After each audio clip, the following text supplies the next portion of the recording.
this pallet right here, it makes this main loop one of the strongest loops in DBD, and definitely the strongest loop on this map. This is a good pre-drop.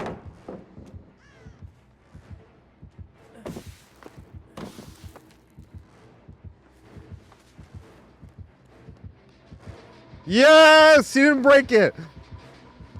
That's an amazing pre-drop. I'll show you guys why. Does he have Boozle? He does not have Boozle. He pre-dropped that because of this right here.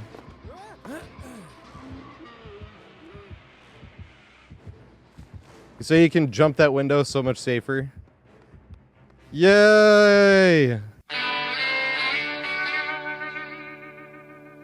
If this guide helped you at all, make sure you leave a like, leave a comment. That helps the videos out more than you could ever imagine. Make sure you subscribe and leave the bell notification icon. Make sure you hit it, leave it on, so you can know every time I have a new looping guide come out. I'm trying to aim to get one out about once every 2 weeks. And go follow on Twitch. I make these looping guides live on Twitch. We have a lot of people sitting here chilling and watching and having a good time and teaching people how to loop. And then we just use the VODs from Twitch as the examples. And I'm streaming a lot. So go follow over there and come hang out. Have an amazing night. Enjoy the video. All right. Sanctum of Wrath. It's actually a good all-around map for once. A lot of killers like it. A lot of survivors like it. So this is one of those maps where you're going to, basically the goal is to not 3-gen yourself. There's going to be a gen in the middle every single time, and then there's going to be usually 3 gens on each side. Sometimes there's like 2 gens on one side and they're kind of spread out, and then the killer will usually just guard one side. But usually that's the game here, kind of like Suffocation Pit or Azeroth's resting place. Not the T-bone shape with the bottlenecked middle, but just, it's a little bit of a bottlenecked middle, but just enough to split it and make it into 2 parts. Both parts are going to have some RNG. There is 2 tiles that are unique to the Yamaoka Estate Realm. We got the shrine over there and that hut right there.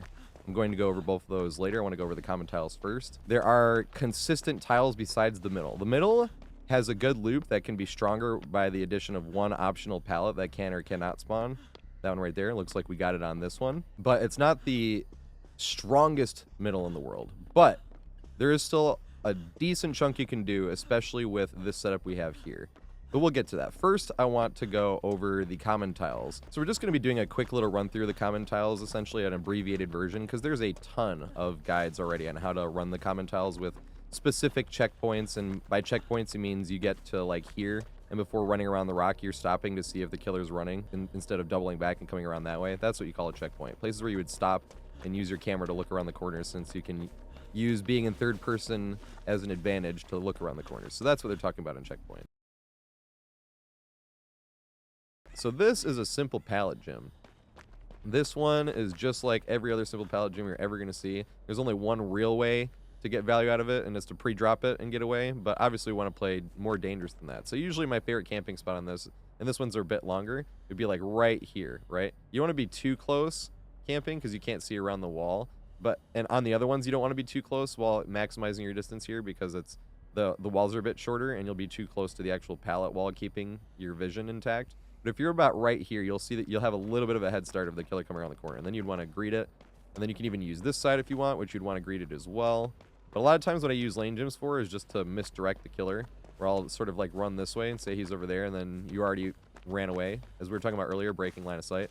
You break line of sight for half a second. Don't even wait for him to react. You just know that you would have broken line of sight, and then you go.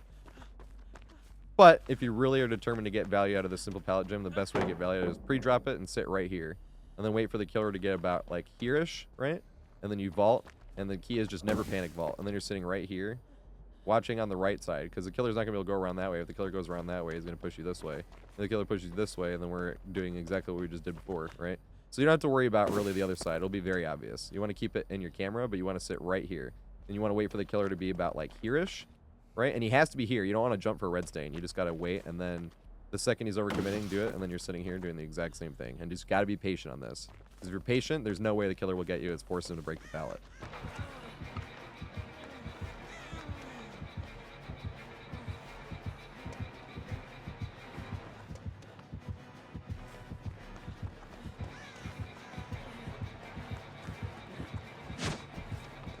You have to have Spirit Fury or something, right?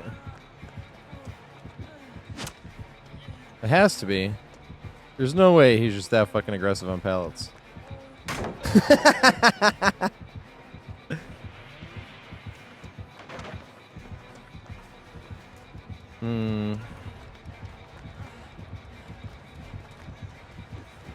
Damn, I got caught in the divot. Oh my god, is there fucking anything for me? I have to fucking just pre-drop it.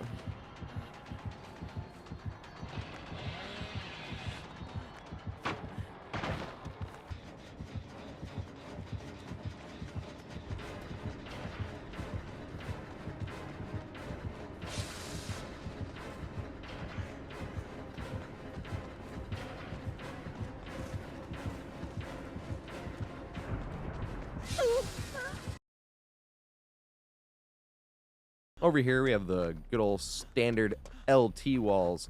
These ones are a little bit safer, especially than the Coldwind Farm ones, because this one has a little bit longer of a wall right here, this way. That doesn't mean you ever want to be caught in this position here, where you're jumping this and the killer's on the other side. That's like the worst thing you can do. So try to avoid doing this when you're running LT walls. For that reason, I have one specific method when I run LT walls. The first thing I do is I run over here to the L. I run one loop around it, and then I switch to the T. And then I never run like I'm going to run at the window, unless it's the second time I'm getting chased by the killer, because at that point you use all your previous jukes as a mind game to just jump the window right away, because they might not expect that. And even then, you got to fill the game out. That's where it gets a little bit complex. But usually, after running the L, I switch back to the T, and I just run this as efficiently as possible. Efficient pathing, because even then, even though we're not looping something like a small rock that you can loop as tight as possible, you still want to loop as efficiently as possible to give the killer no chance at getting extra ground than he should have. So when you're doing this, you wait for the killer the first time the killer doubles back by himself, and then you jump here, right? And the killer comes around. And this is what I was talking about by checkpoints, right? When you come this way and the killer goes around, you stand here for a second, get as far as you can over so you can see through the wall to see if he comes back, and then when you see him start coming there, then you start coming this way. Now this one's actually a little bit dangerous with this window as a checkpoint because it is a little bit longer, because a lot of times you can use this here, right? And the wall will end about here-ish, and you can run through to the other one. But this one's a little bit longer, so this checkpoint is a little bit more dangerous, and then you can come here, right, to see if they double backed or they didn't double back, and you're standing here, and if they keep chasing you, that's when you jump this way.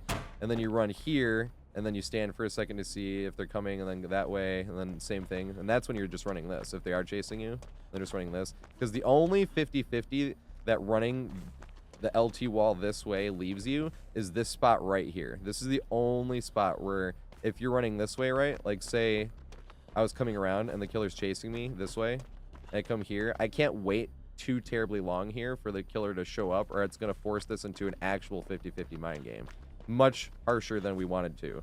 So that's why I leave it up to this part right here, specifically up to chance. Which is funny, because since that's what I do on Survivor, when I play killer, that's where I end up double backing. I never end up double backing here, sorry, I never as killer end up double backing on this portion of the wall, because I expect the survivors to try the mind game there. Usually as killer, I chase him this way, a little bit here, and then I double back here, and then catch him off guard here. That's where I try the mind game, at least on killer. The other thing about LT walls, though, is you're not really going to loop the killer forever here. It's usually going to end up in a hit, unless you have another tile to chain close by. A good old OPenis. We were not blessed this time, so if we were looping this here, you'd probably end up taking a hit. Oh, might be able to make it. We might be able to make it to this pallet. You just wouldn't be able to really chain this together, I think. Because even if the killer was chasing you on this side, the only way you'd have to force this into a mind game. So these two particularly, unless the killer swung, on a pallet grid, I wouldn't leave this one to go loop an LT wall, personally.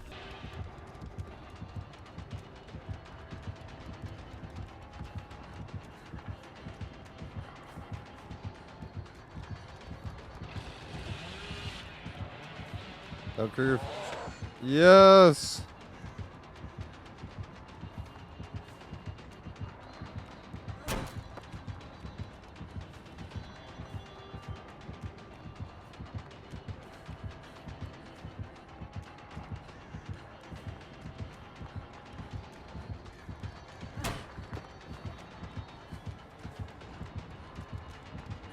Oh, he has the boozle.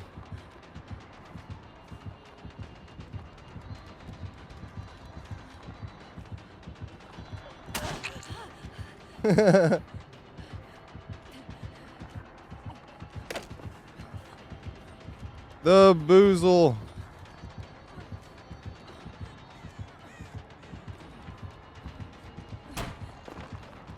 No!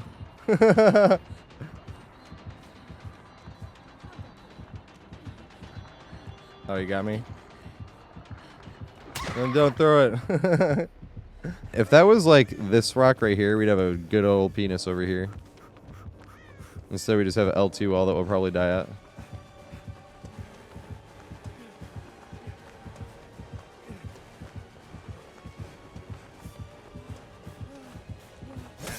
Oh my god, he got hit by the crouch juke really hard. That's hilarious. That's strike 2. Are we gonna get a strike 3?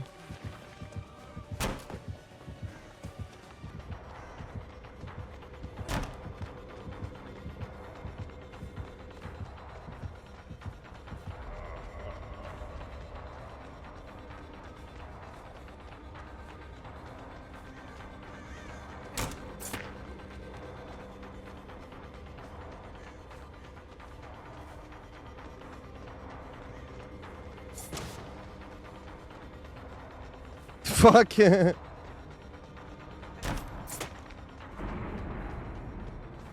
So you gonna hold forward? The Oonga Boonga.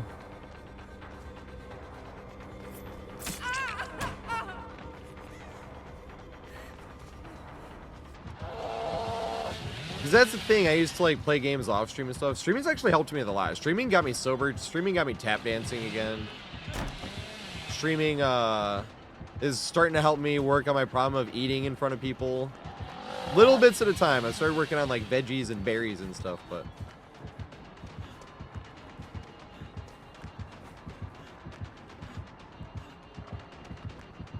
yay! Do I have the other? I do have that. Nice.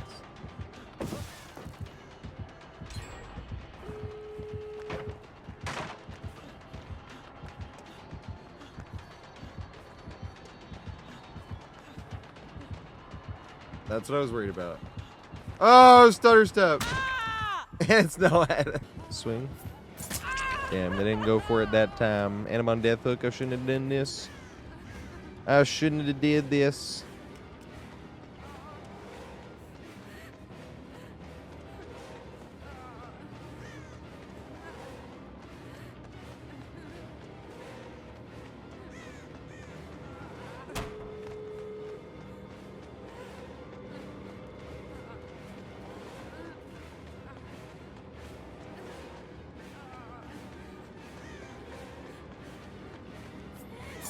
No! Oh shit. It will let me. Yeah. Right back to it.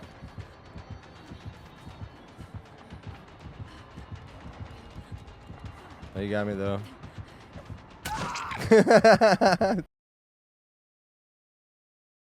This is a good, I call these PW gyms, pallet window gyms. Yay.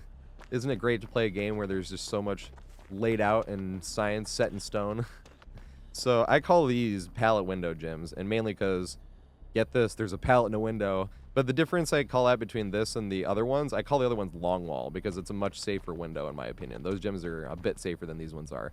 But these ones, how I play this, is obviously with your checkpoints, but this is, the checkpoints is the reason I like playing this way. And this one's a little bit more of an unsafer version because of the different checkpoints than we usually have, since this right here is wider, but this wall goes out wider as well. Because of that, this right here is the area where we're not going to really be able to see them coming as much. Well, if we stand here for a second, we see them coming. You still might be able to run out this way, but instead of just running right towards the window, what I like doing instead is looping this like you're going to loop the pallet again to keep them onto you, and not walking around this way. But once again, this one's a little bit unsafe because this wall is shorter. So the PW gyms on this map work a little bit differently because it's harder to sell going that way. Same with this way right here, because a lot of times I like running against the wall like this. So, and what I mean by running against the wall too, is you can run at an angle at the wall and not lose any speed. Like I'm just doing that. You can totally do that. Running, but if you run too sharp into a wall, you do what I call stubbing your toe, where you lose some momentum. But if you're looping as tight as possible, this will help you because the first frame available from passing the wall, you'll at least go a little bit at an angle instead of straight and then that way. So your corrections won't have to be as dire. And then I usually use my thumbstick and my camera to loop tight around the corner. That's why I like looping on controller more. But because you can sort of draw the pattern like a mouse does for aim on FPS. But usually with these gyms, you use that to your advantage to hold in and then jump the window, right? Because that'll keep the killer from going outwards, right? Because if they see you using your body language to like you're pushing outwards, they think you're going to keep looping that, right? So if the killer comes around and they see you running that way, they'll have to think before going out this way. Because if you're really looping inwards, they just purposely gave you a ton of distance. So that's why a lot of times I'll do this and then get the fast vault anyway. And then you're back to this mind game. Same thing using your checkpoints, right? And then you come over here. And then once you're using your checkpoints, and then we're back to square one with these, right? But like I said, this one works a little bit differently because it's harder to sell since that wall is different shaped and shorter on the checkpoint areas. Same with this wall is a little bit shorter. So these ones are a bit more difficult than your average PW gym. Also be aware that this does come out a bit farther. So if you're looking behind yourself all the time in chase, this is a danger of getting stuck in this lip because you have your normal muscle memory where you just stay in line with these lockers and then turn the corner. Can't do that on this map. You will face plant right into it and probably get hit. He's bloodlusting. Boo. Because I was hoping he wouldn't do that because of the stupid... Damn it. I'm stuck in the wall.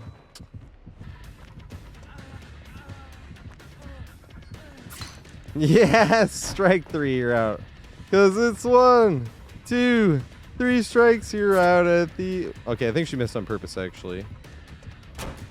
Is she trying to make sure I don't have dead hard? So now we have a lane gym. This is quickly becoming my favorite of the common tiles that are on almost every map. They're actually not on like Rotten Fields and stuff unless they add it with this patch.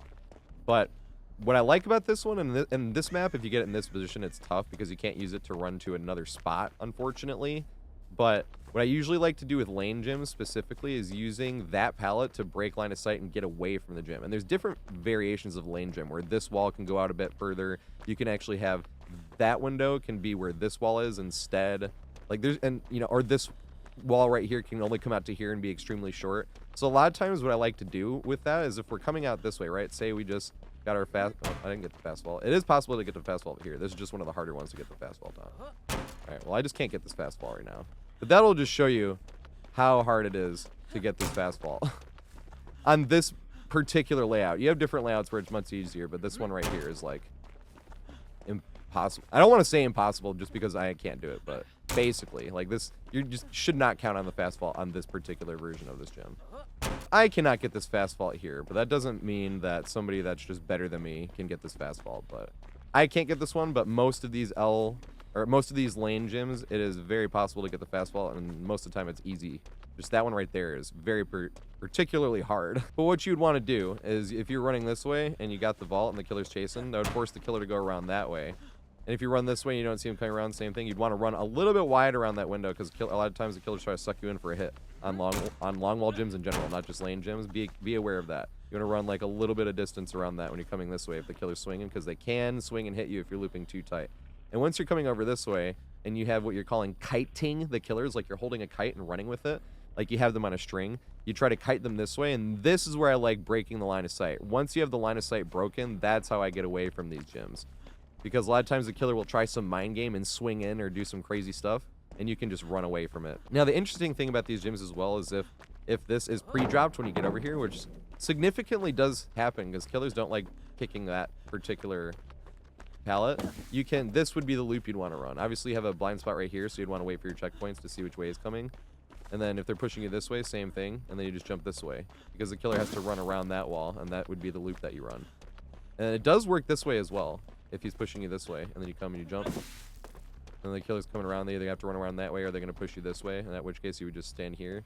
But you don't want to stand right here, because if they do come around that way, you wouldn't have enough distance to run all the way around this and jump again. That's why I usually just like to use that pallet for it to break line of sight, and then not throw it, just greet it, and then get away from it.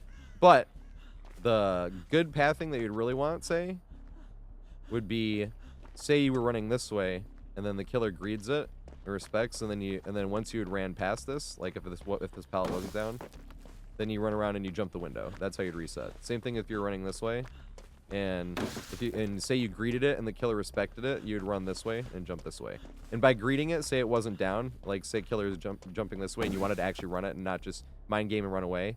This would be the pathing, because you'd be running this way. The killer would step back for a second to respect, and when this is why you don't wait for them to react and you just make the play and keep running, because if you wait for him to react, he could cut back and cut you off before you make it back to that window. That's why you would just greet it and then run back to the window. I know this is a really hard window, but sometimes you'd have the window right here, and that would be way easier to chain these two together. But you never know which variation of lane gyms you're gonna get, and that's why most of the time I just either jump the window and then once I run this way, break line of sight and leave, or hope it's been pre-dropped and try to loop it the way I was showing.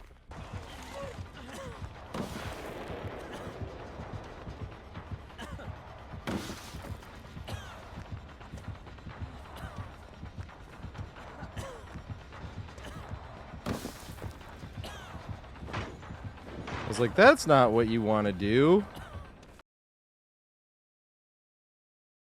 All right, here we have a Longwall jungle gym. This is my favorite of the jungle gyms, I'm not going to lie. I think it's the safest.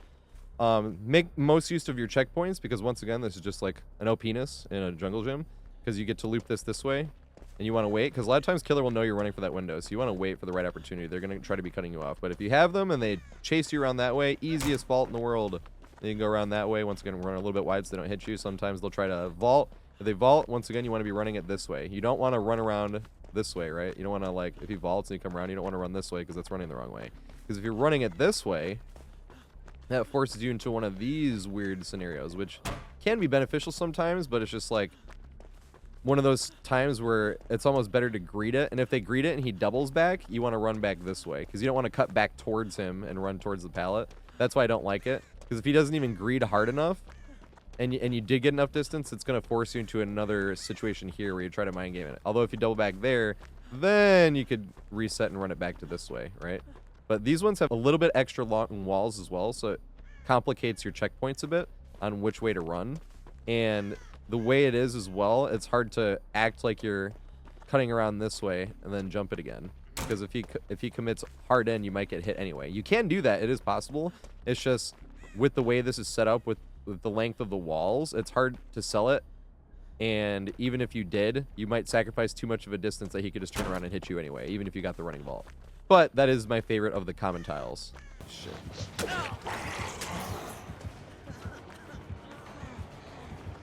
Fuck, the Alchemist Ring again. We just played against this.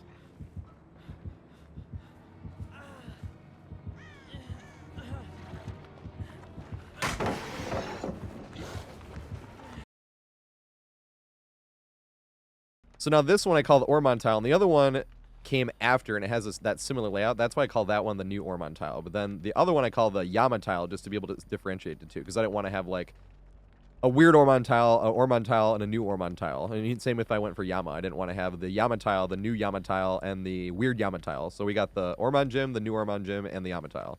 This one's the Ormond Gym. This one, you want to greed this pallet. Same thing, you want to treat it like a regular OPeness, where you want to greed the pallet until you see the mind game, the killer mind gaming themselves, and then you run jump the window. Make sure you hit the window, don't miss like I just did that time. This one, especially if they swing. If they swing at the pallet, that is free license to jump the window. And if you're going to jump the window, I would jump it from that side instead, because I think it's safer. So come this way, right? And even if they swung in this way, you can just jump this way, because it's not as safe jumping, because they can go around that way. But if they swung, you will have enough distance to be able to make that. But what you really want with this tile is loop this as if you were just looping it by itself. Wait for the killer to mind game themselves, and the second they mind game themselves, you want to jump the window.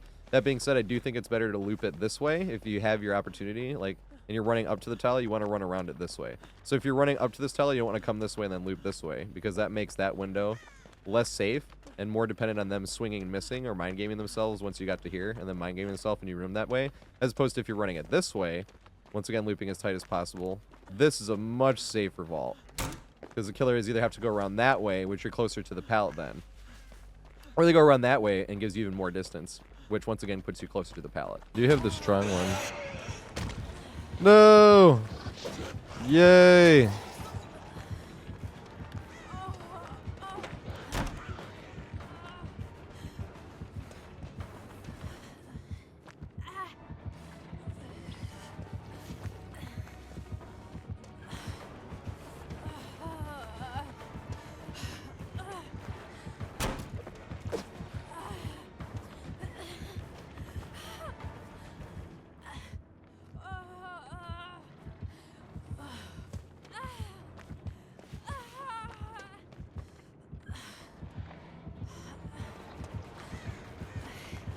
Swing.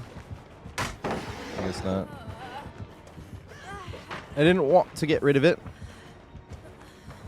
but it had to go. Just barely.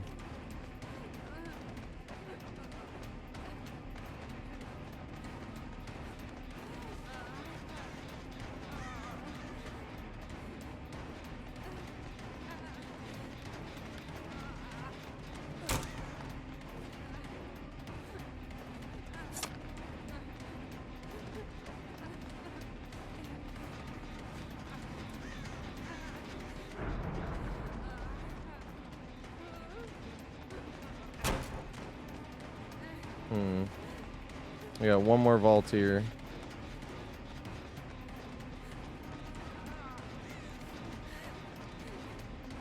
Oh, fuck. That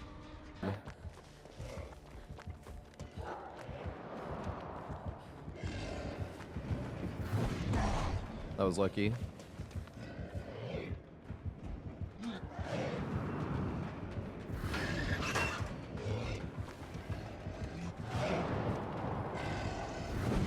God damn it. Alright, so here, I call these things a new Ormond Gym. I don't think they actually have a name, but I call them the new Ormond Gym because these remind me, structure-wise, they're kind of similar to that one tile on Ormond that has the skis, and this is a very unsafe pallet here with the skis, and then the window here. So it's kind of a similar pathing that you want to take, just a little bit more a little bit more risky in terms of getting stuck in certain areas. So like if you get stuck here, this is a bad spot. You don't ever want to be stuck here. But then you could get hit like getting to here before you can see the blind spot because he could just be moonwalking hitting here. So this is the area you want to avoid being in. A lot of times if you're running up this way and the killer's chasing you, and you always greed the pallet, and if he does respect it and chases you back around that way, then you jump the window. And if the killer chases you back around this way and you're running here, same thing if you ran here. You'd be running this way.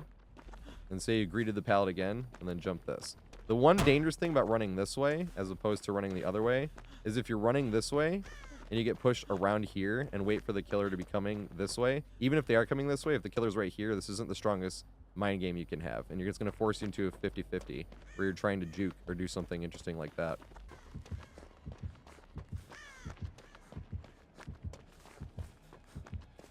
DBD is just a perfect game in every way. It's a technological wonder. I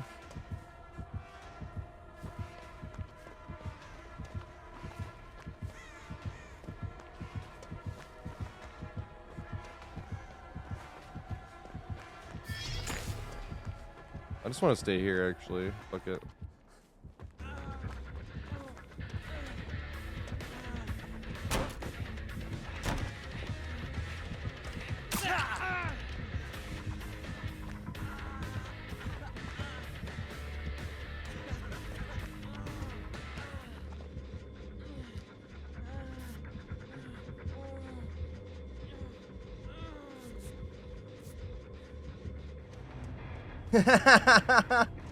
So really, I actually think with this one particularly, it's better to loop it this way if you're going to have a spot. But that's what makes this a little bit complicated, because this spot right here is where you're in danger. So that spot right there, you got to whip your camera around and make sure that they're not coming. If they are, vaulting it from this direction is so much safer. So I call this the Yamaoka tile, or the Yama tile is what I call this thing. It's on Ormond as well, and I don't have a good explanation why I call those other tiles the Ormond tile and the new Ormond tile. But simply because I noticed them on Ormond first. I can't actually remember which came out first, Family Residence or Ormond. But this one is on both of them, and I call this the Yama tile. But it also makes it easier to differentiate the two, because you can't call them the Ormond tile, the new Ormond tile, and the weird Ormond tile. You know? So this one is the Yama tile to me. So this one is very interesting to run as well, because a lot of times killers don't even know the formation of this, which really just has a pallet over here and the window here. This is a jagged window as well, kind of like a Z wall essentially, because you have the window that way, or the wall that way and the wall this way. So it's like very interesting mind games right there. And then if they come this way, since it's a Z wall, this would be like another mind game here. But that's what makes this interesting, because say you were running this way, you saw the pallet, you didn't run towards the pallet, you ran around this way. and the killer, say the killer's chasing you around this way again, then you could come over here and just either greed the pallet, and if the killer respected, and then you'd have this type of mind game again, which this is probably the most unsafe spot. You don't really want to get caught up here that much. That's why a lot of times I'll either just mind game this over and over until I need to end up going to the pallet, and then I don't throw the pallet, right? So say the killer was close enough for you to hit me, and then I greed this pallet, and then kind of start resetting and running around. But that's the interesting thing about this killer. It's hard to rely on pushing the killer or hoping the killer will push you in these typical ways, because a lot of times killers don't even know the formation of this, and they'll get lost in this. So sometimes killers know exactly what they're doing, and they'll push you the way that you don't want them to push you and do everything right. And other times they're pushing you the way that you want them to push you, but then they get lost, and all of a sudden they're mind gaming themselves, which ends up mind gaming you, because when the killer does that standing still mind game and lets us mind game ourselves, that's the type of thing that can happen here, but unintentionally. It's just because they got lost. So that's usually what I like to do. I like to play this window more than anything, and when the killer gets too close or whatever, then I'll use the pallet to greed and try to get away. But that's what makes that tile dangerous, the fact that like killers don't really know the formation of it. And sometimes just being unpredictable is the best mind game there is. But another way you could loop this as well is if you wanted to, like I said, I just don't like looping this because it's a little bit dangerous. But if you're looping this and you really got the killer to push you this way around, then you could jump the window again and force the killer into that weird mind game and see which way you go. But once again, since it's a Z wall, it's just always risky. So I usually just like running the window and then greeting the pallet running away.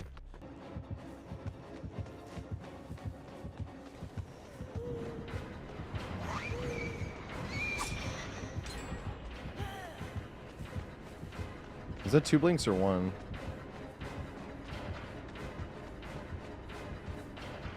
Oh, fuck.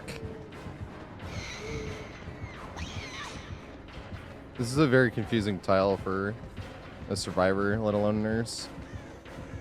No! No! God damn it.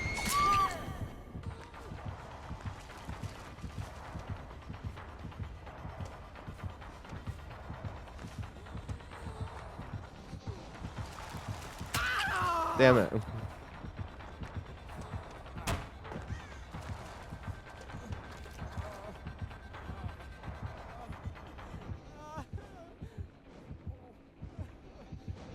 Ah!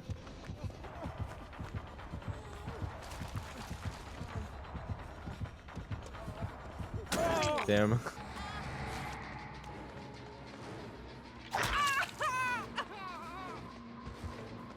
Try to go loop this.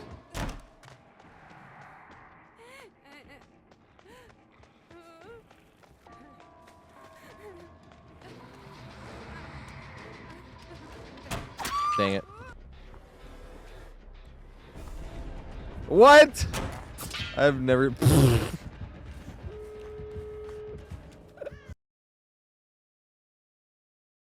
And here we got Killer Shack. So this one is a tiniest bit different, and I mean tiniest bit different than a normal Killer Shack, just for the fact that you can see through these windows, so it gives you a clearer view to see what the killer's up to and what they're doing and on your checkpoints and whatnot. And there's a lot of guides on looping Killer Shack, so here's my slightly abbreviated version of it. But obviously what you want to be doing is looping this. Now Killer Shack has 8 million different ways to loop it, not because we want to, but the killer will try a bunch of different mind games. But the ideal way to loop it, you would get your 3 vaults if the killer just keeps going around. Right? You get your 3 vaults, and then the third time the killer came around, he's chasing you, you'd throw the pallet. Or greet it and run away, like we always like to do, but ideally that is just like the set path. That is what you want to be doing. Now obviously there's a bunch of things that end up happening, right? You come here, and you wait here for your checkpoint to be able to see if the killer comes around this way, or if the killer does a step back and vaults the window to push you back out this way. Same thing if he does that and you come here, you have to literally whip your cannon around like before you come around the corner to see if he's vaulting again, because you don't want to get caught up with the killer vaulting and you right here, because then he is going to get a hit before you come around this way, right? So same thing. I mean, this is a general rule in DBD. If you're getting a little bit too much distance and you're getting to a vault or a mind game opportunity at a tile, you just want to make sure that they're still chasing you and that they're not going to double back. Although sometimes you're not going to make it without the pathing and you have to go for it. So that does happen as well. But that would be the ideal pathing. But the other thing I like to do is using the back. The back is the best part. So like if I'm starting at Killer Shack, I usually like to camp right about here. because of what I was just saying before. Now the killer has to find me because I'm camping at a weird spot. When the killer finally does find me, I have a good head start where he can come to here.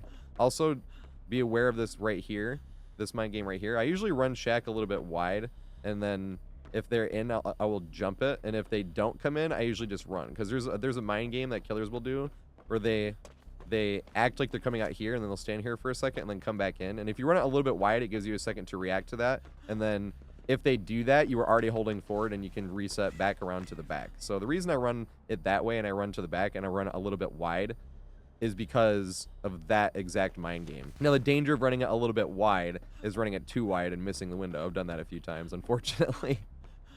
But at the same time, that's how I like to loop it, running it a little bit wide. It's actually hard to run it wide here because of this generator being in the way. But that's usually how I run it. You wouldn't want to run it wide here because you have to run around the generator, and that's not, you know, because then if the killer didn't double back, then you'd have to either throw the powder or take a hit.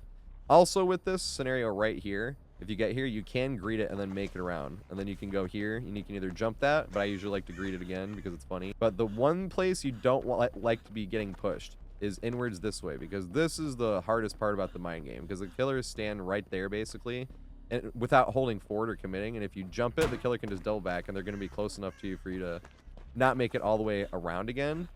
And if the killer's patient, like standing right here when you committed to it and you get away, then they can just hard run after you. But that's the other sort of, this is why I don't like to be caught in this scenario. That's the other catch 22, because you can either not commit to the window too hard and give a really bad fake, which the killer's not going to fall for, or you sacrifice ground by faking a bit hard. So usually when you're in that scenario, you don't want to fake like all the way and do like a crouch juke or anything like that for a fake. But usually you want to get just enough like there and like turn around, because that's just, in my experience, seems to be the best play there. Also, if you're running around the front of Killer Shack, same thing. You'd be running it a little bit wide and then running in, right? Because you want to give yourself as much time to be able to see. But you want to run in. The most efficient pathing would be at a slight angle. You don't want to run a little wide, run to here, and then straight at the window, because that will give you less time. And if they moonwalked or something, they could get a hit on you. So what you really want to do is run a bit wide, circulate it, and then run at an angle to get in if you're going to do it. Because that would be that's the most efficient pathing to do it that way. Oh, shit.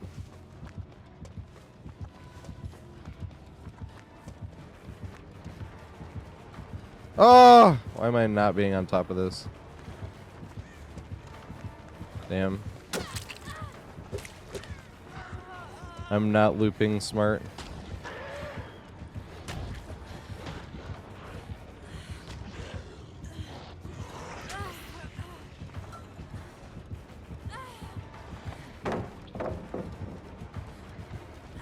The fuck?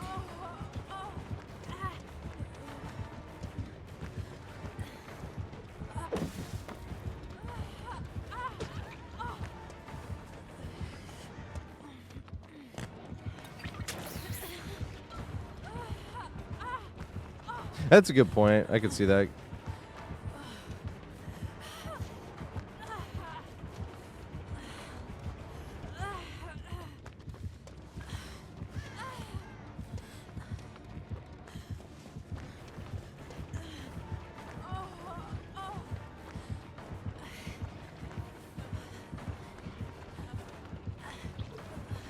Yes.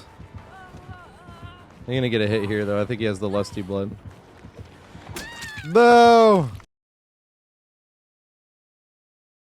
Z-wall. Z-walls are technically a common tile, but you're like almost never gonna get value off of it unless it's close enough to something else. And I've never used this as an OPeness either. It's just always been like a, oh crap, I'm being chased by the killer and there's nothing here except a Z-wall. And then usually you just run it here and wait for the killer to mind game himself and try to get away. But you pretty much never ever want to vault a Z-wall.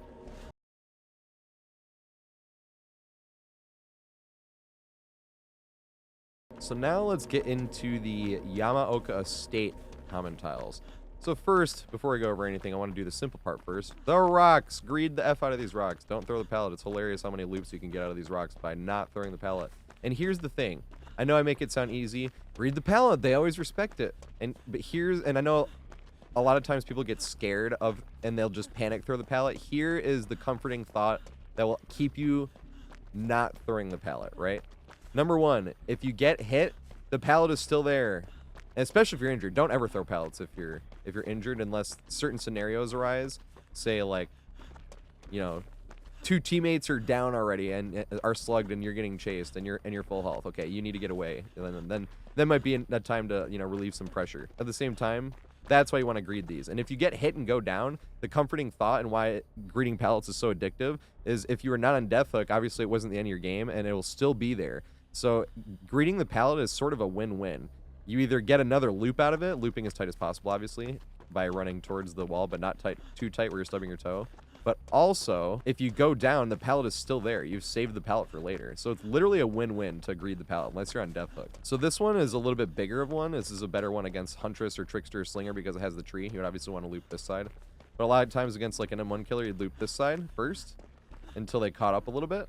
And once they caught up a little bit, since this side is smaller, then you'd switch to the small side. And be looping the small side. No!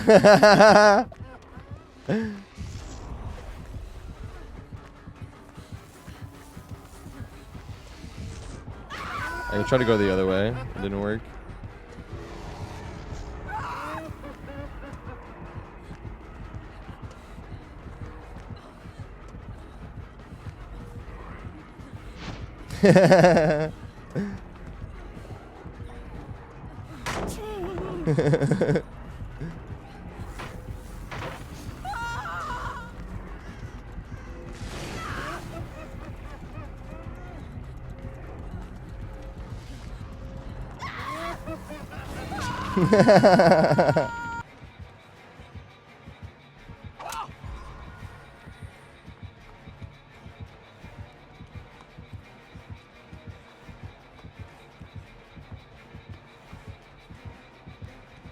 Is this steep enough?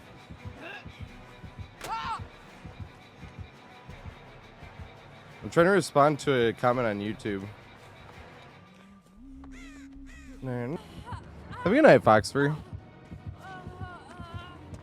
Thanks for hanging out like all night. I appreciate it. Dang, should have greeted it.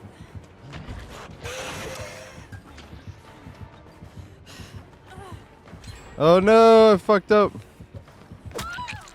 Damn. Oh fuck, he was vaulting. Time to greed the pallet. Swing! Yay, you struck out. A strike 3. Cause it's 1, 2, 3 strikes. You're out at the old ball game. Let's loop this. Please don't be fake. Read it. Yeah. Haha. Oh my god. No. Oh damn.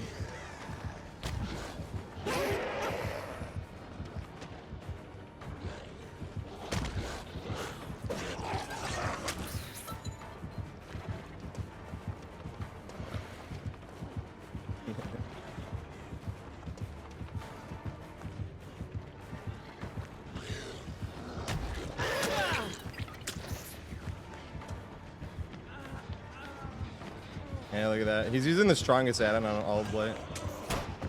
Oh, he fucked up though. No, I already threw that pallet. Boo. I'm bad. I ran the wrong way.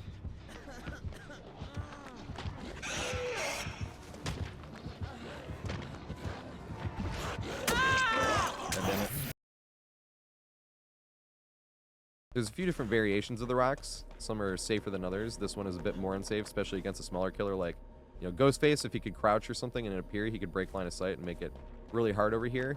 But one like this rock right here is the best one against like Huntress or Trickster.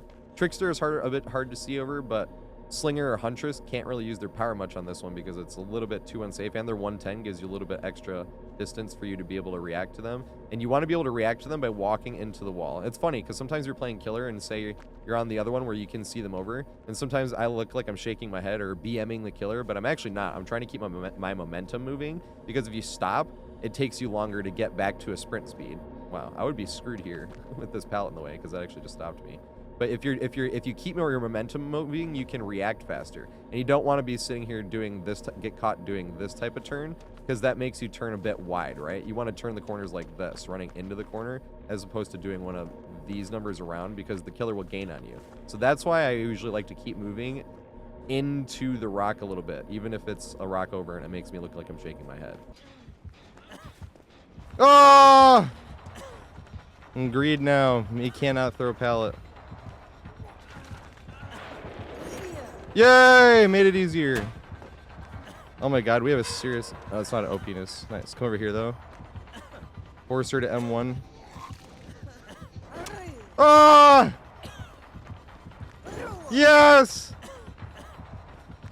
Oh, she gonna get me here, though. Yes! Strike 3! Because it's 1, 2, 3 strikes. You're out at the old ball game. Why is she using her power?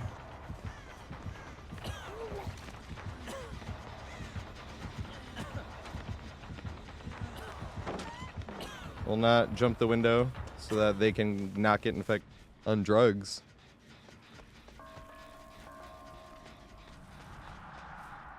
Yay. And do it again. No. Another one.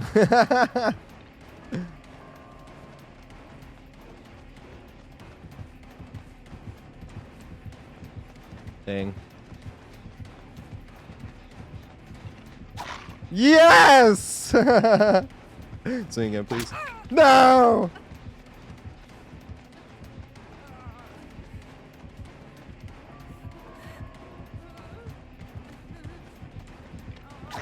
No! I wanted to greet it one last time. Where the fuck? Oh, there it is!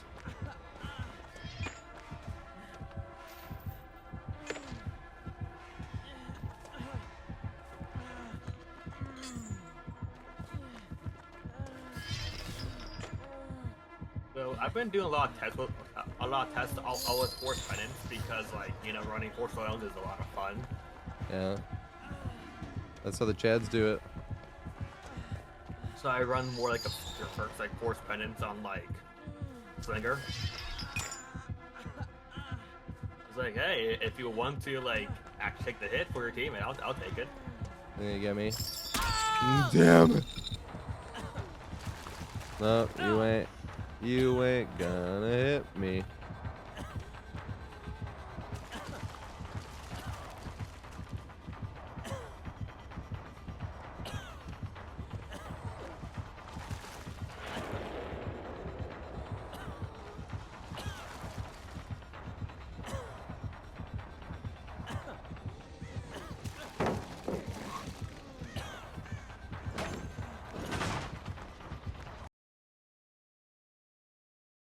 This is another one, whereas this is actually a more interesting rock versus nurse because of this little tree that can sort of disorient them and make them be more specific with their blink, which is very interesting. I know it's extremely situational, but that is the case there. Other than that, this is one of the bigger, more safer ones that you would still also like to greet. Also, talking about pathing, the most efficient pathing here wouldn't be to cut in and then cut out. That is technically the tightest loops, but that's not the most efficient pathing. So you'd want to cut a straight line over here. And it sounds weird, but geometry, right? The hypotenuse is not as long as the other two sides added, right? So if I ran a straight line here, right, that is more efficient than looping tight here just to loop tight and go inwards and then outwards, because you had to run 2 straight lines to go in and then out, versus if you ran a straight line here across the middle is the tightest looping technically, right? That's how you would loop this. Obviously, while looking at the killer right here, I'm just concentrating on the pathing, but... And then if the killer got too close, you'd switch to this one because you can get additional loops out of a smaller rock. And also with rocks like this, you never want to camp the pallet. If you're waiting for the killer to come up to you, like say the killer hit you and you're holding forward to whatever you got to, the last pallet you get to, and this is the last pallet you get to, you never want to camp the pallet and start the loop this way. That just gives the killer an opportunity to swing in. What you want to do is start on the opposite end of the pallet every time you're camping a tile. You camp the tile, not the pallet, because the killer can't swing in and force you to throw the pallet or something like that. The killer has to engage in looping. This literally will force the killer to engage in looping. because now the killer has to push you either way to get you close to the pallet. And this right here is why I do the running inwards, right? Because if the killer's doing that, then you run this way or that way, and that's better reaction than doing the wide around. But specifically, that helps with these scenarios right here where you're waiting for the killer to push you either way. You do not want to get caught up losing distance right away by doing one of these numbers. No, I did it to myself that time.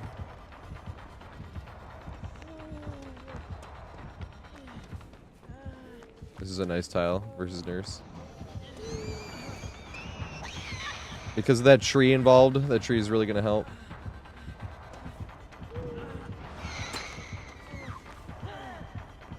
This particular side actually is pretty...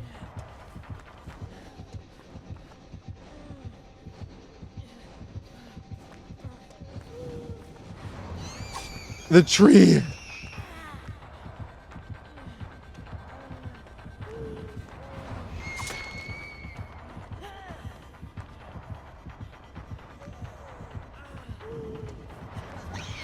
The tree! The tree, the tree, the tree, the tree, the tree. Run back to it. Run back to the tree.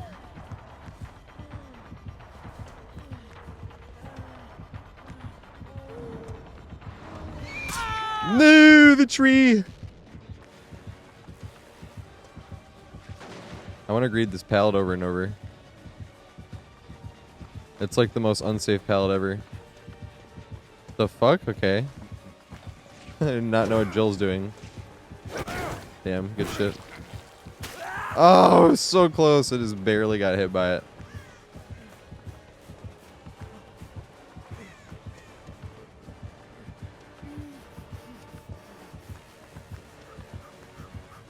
I guess I'll hold forward some more.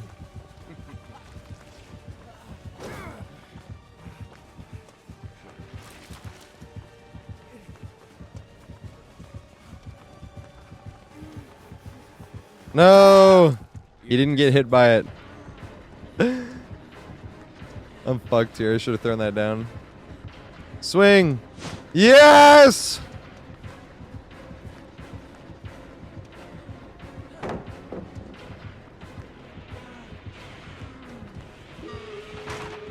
Not making it anywhere though. So this is the F. I've been calling this the 7 rock, but it's actually an F rock. This one I love because you can loop this way tighter than people think. Same thing as the other rock where you run across instead of looping technically as tight as possible.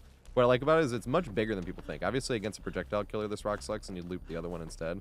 But I've gotten a bunch of times where I've gotten extra loops off this rock when I had no business doing so by once again just greeting the pallet. But it's a much safer pallet than people think, and even when the killer gets close, you can start gaming this one as well, which is obviously more unsafe, but that's just more if you don't want to throw the pallet and you want to play risky and have some fun, which is the most fun way to play DBD in my opinion.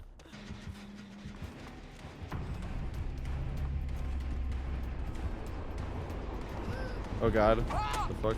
Can't believe that worked.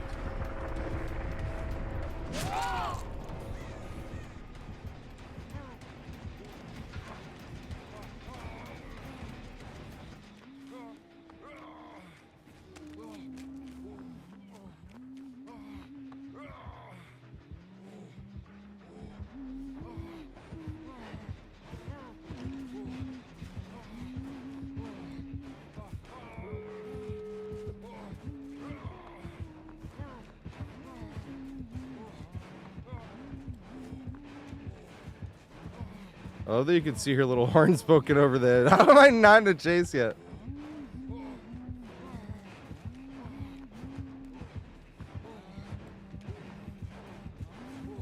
This is not a chase, dude. None of this is counted. Yes!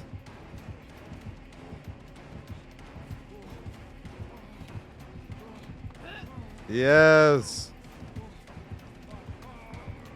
The rock OP. Damn it, they know my trick. The shenanigans up.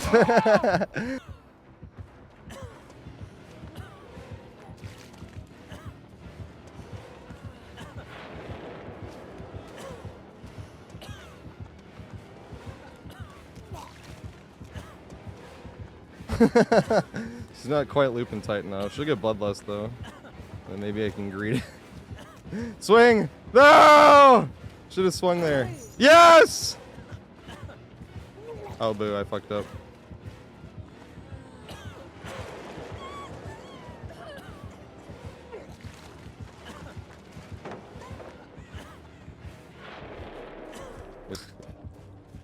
To use it, and I didn't fall for it. Can you get me here? I'm fucking hindered. I can't do anything. Yes, it worked. That one didn't work.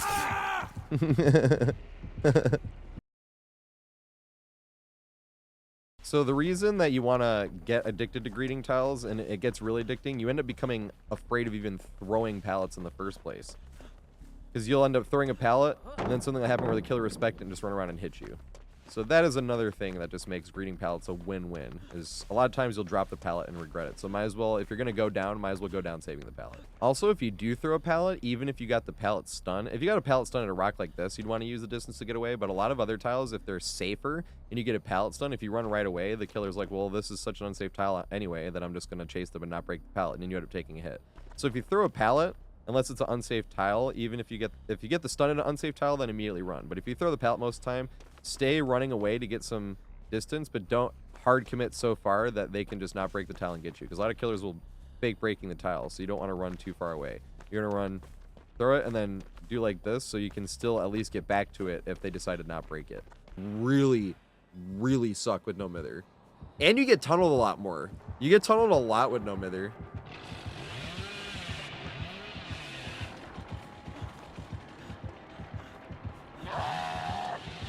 You might know how to curve.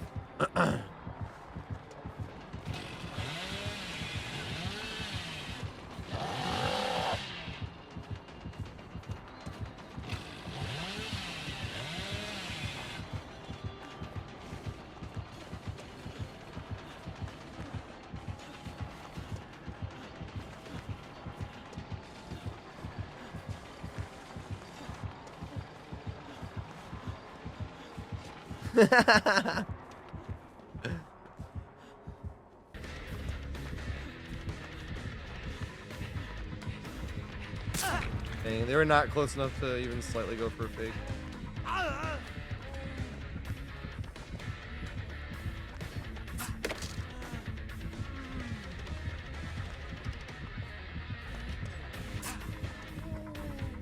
Strike 2. Strike 3, you're out. Oops.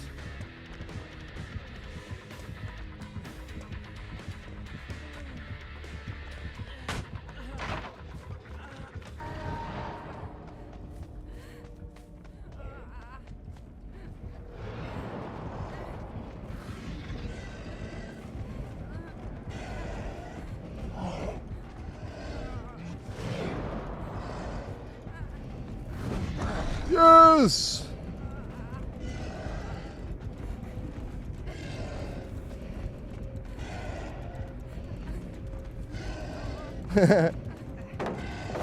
Yay!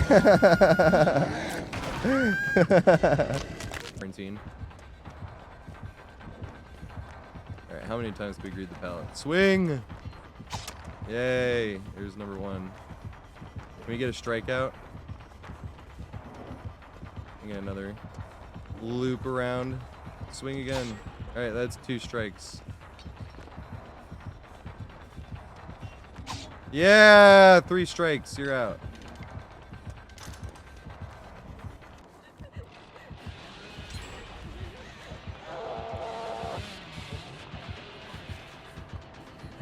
Oh, shit. I'll leave this area and you can have fun. Yes! I'm I fucked don't though. wanna die.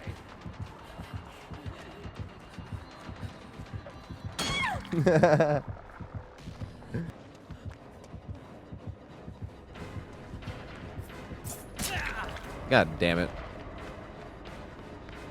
He got me with the tip of his penis.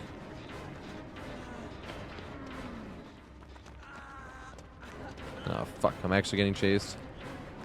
I wasn't expecting this. But I shall loop accordingly. Oh my god, no I shan't. I fucked up. Me go dead here. Strike one.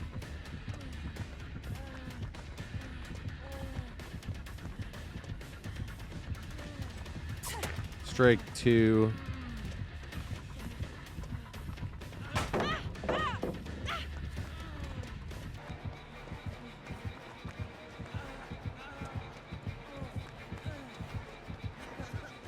Swing. Yes.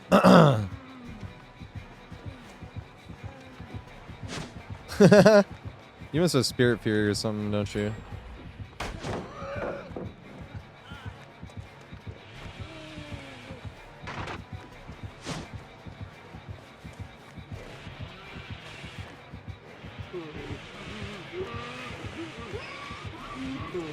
I think it's on controller. Because I was pretty wide. Either that or he's playing it extra safe. Which he very well could be. He just leaves. Can't find a no penis on this map.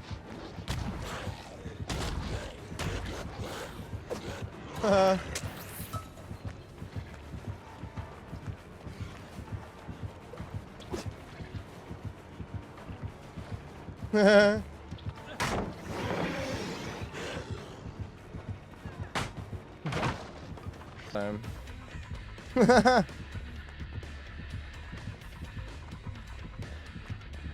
Swing. Yay.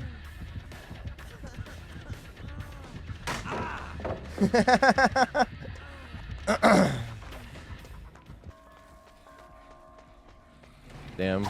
Yes. Swing, please. Yes. A strike two. Yay. The first one I want to talk about is this one right here. This one is, it can be at either one of these. This is technically just a simple pallet gym, but it's an unsafe version of a simple pallet gym, right? Because it's basically two of the short sides instead of one of the long ones. So this one is definitely one of those ones you're going to want to greed. Now, an interesting thing about this right here with the simple pallet gym specifically is a lot of times you can use it to break line of sight and then keep running. So the killer will like swing in or do something crazy to try to get away from it. And then you can move on to the next tile, which in this case would be here. And a lot of times with a simple pallet gym, what you want to do is throw it and then camp. But with this one, it's hard to camp because you can't actually see around the corner. You can only look to one way. And neither of these walls is the most safe in terms of jumping back and forth. So if he bloodlusted you, you would definitely be taking a hit here. So this is one of those that you would definitely just want to run by, break line of sight for a second, and then leave. And by break line of sight as well, you don't want to wait for the killer to react. You have to think that there's always going to be a little bit of latency. So if you're like here and you're like, that should break line of sight, it probably did. But you also can't not commit to it and be like, and then go away, because that's what I was supposed to do. You have to make sure to be like, all right, that will break line of sight and get out of there. But you don't want to wait for the killer to react because of the small amount of latency. Could be the difference between you getting hit and not getting hit. Toilet paper dweet. What's that one? Oh god, here he is. Oh, he did the 180. You see?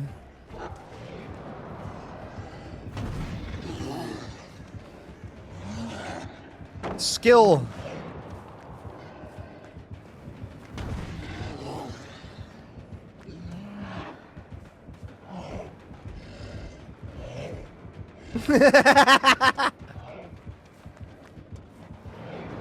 No.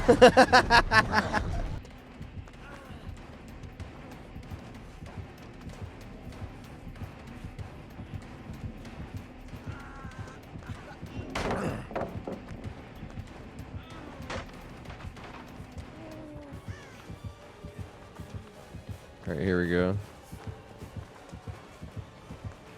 No. Oh, nice. It did work. I figured he'd try to mind game himself a few times there. Over in this corner, I like to call this area the garden. Now, the garden, this pallet right here is a very not safe pallet. You'd want to loop it on this way because it's hard to keep line of sight on the killers. So it's basically like a little bit bigger version of a simple pallet gym. But the other thing is this pallet can spawn on either side. And it looks like if it spawned on this side, it would actually be ideal because say we were in a loop here, right? And we were coming this way and he did respect it, you could just jump this window and you can actually chain these two together. Now, it's a hard chain, especially against projectile killers. You won't really get much value off of that window. Then you can run over here, same thing, be greeting it. And even in this scenario, you could use this right here to run around, right? If you were going to be looping this. It'd be hard, obviously.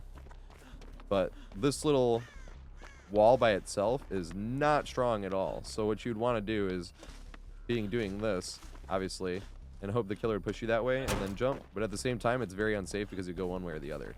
So this window right here is just like very hard to get enough value out of unless, and this does happen decently often, this can be facing something where it's facing another tile.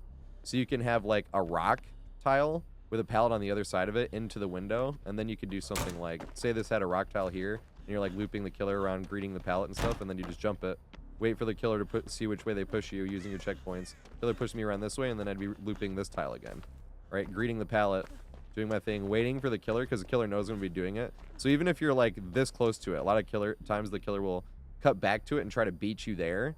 So you got to be aware of that. You got to loop it like you're only looping this tile itself. And then when you're finally in position, then you jump. That's how you like really chain them together, because a lot of times killer will know what you're trying to do and they'll try to beat you to the punch. But if you loop that tile by itself with the intention of just looping that tile and then kind of like, oh, look at that, I can jump. That's how you want to do it, right? And then you're like, so say you're looping this. You did it like 2 times, now killer is coming on, then you jump it. But that's the most useful way to get value out of this fence. But I have seen OPenises with that fence. It does happen. Oh, hell yeah. Doing pretty good, got no complaints. We got a window into a window.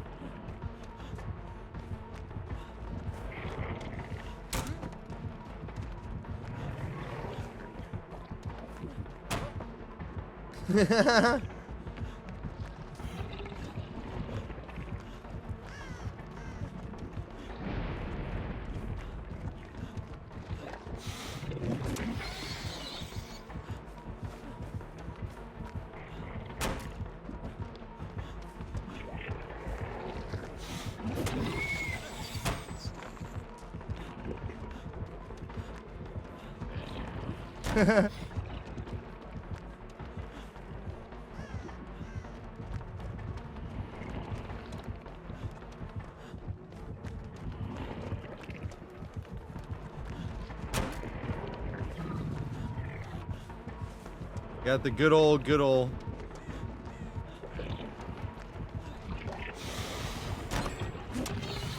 Yes.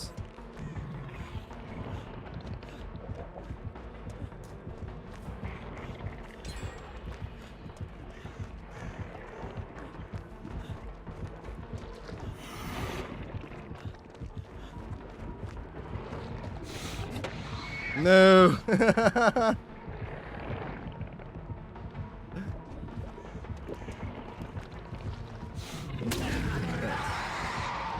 shit.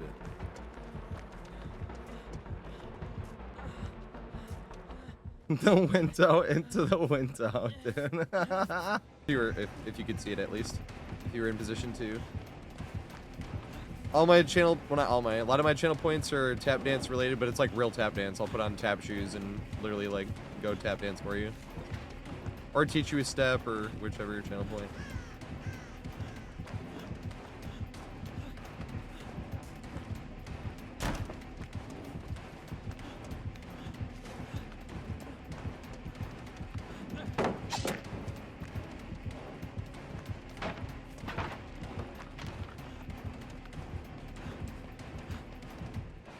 Dang.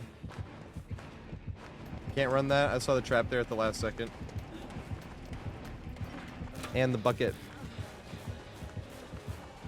Can I chain this?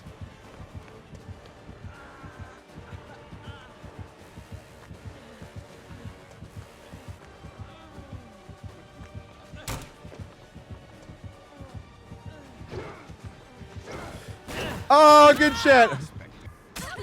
No, I would have had it, dude.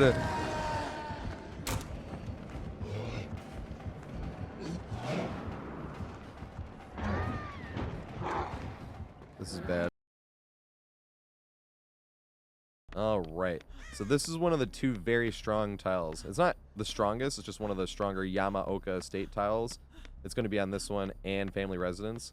And this can be much stronger with the addition of that pallet. Now this is another tile, however, where using the empty walls can be very beneficial depending on which way the killer's pushing you. Because if you jump this window, right, and then the killer's pushing you this way, and then the killer pushes you this way, and then the killer vaults the window. From this direction right here, it's easy to get the running vault. But say there's like a generator in the way over here, and it makes it harder to get this running vault over here. This sometimes just becomes very difficult to get the running vault.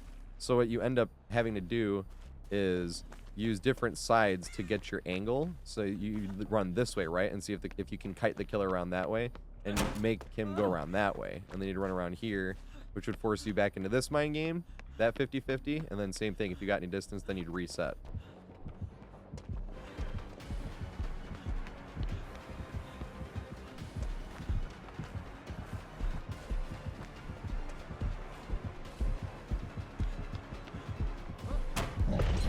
Yes! I tried to fake like I was gonna fake it and then get it. This is too long. Even if I fake it, it won't work. That was lucky. Let's go. That was lucky too. But yes, technically I have used perks in the main game, but it was only that. It was only no mither and self-care.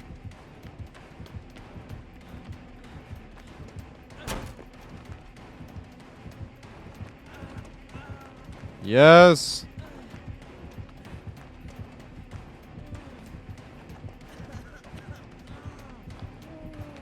Haha.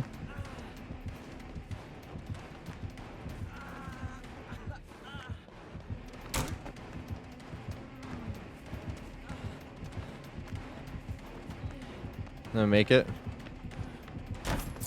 No, I didn't. The box. You opened it. And there he is.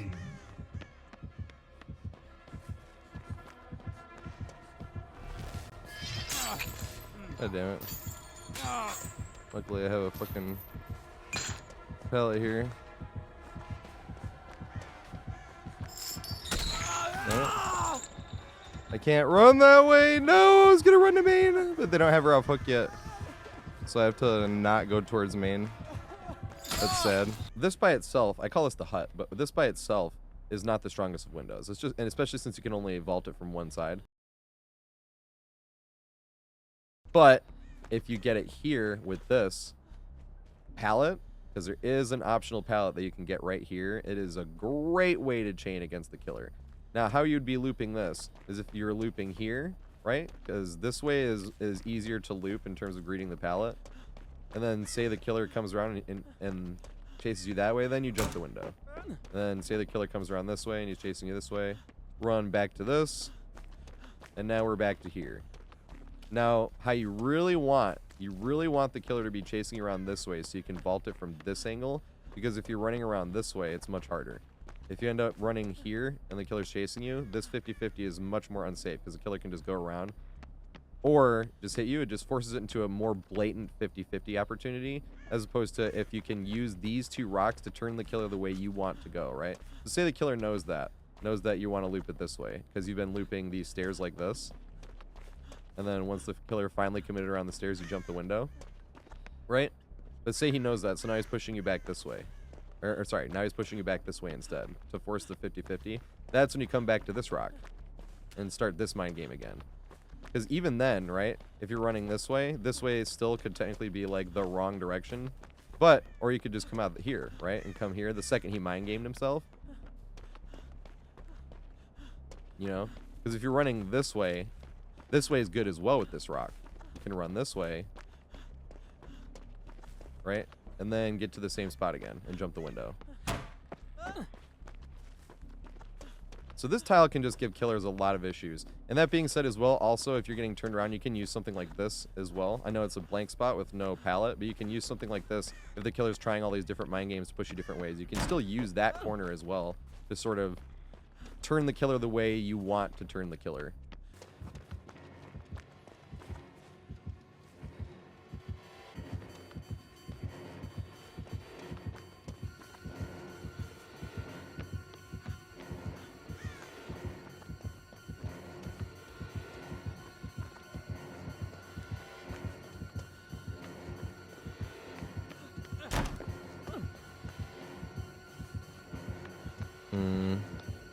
Not gonna throw it.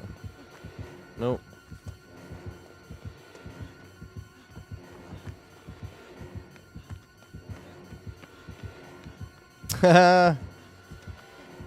Probably should have just stayed right there, to be fair. That shit was working. Why would I break it?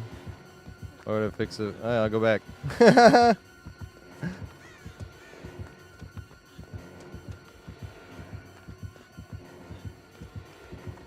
Swing. Yes.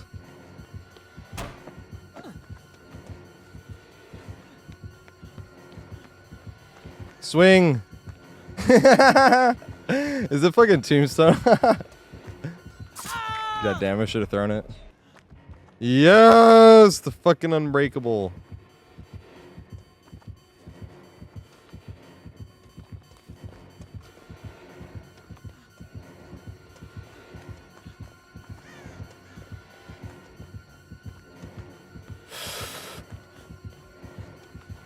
Oh, that was so fucking close.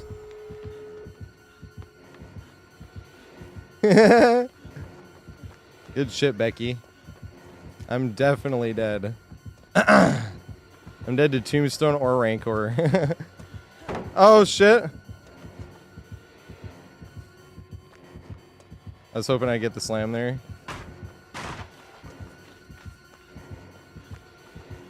Is he just gonna vault? That's what I thought.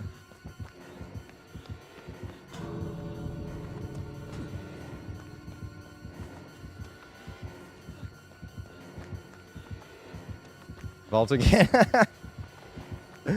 Oh shit! No! Loop the stairs. God damn it! I got caught on the stairs because I tried to loop too tight.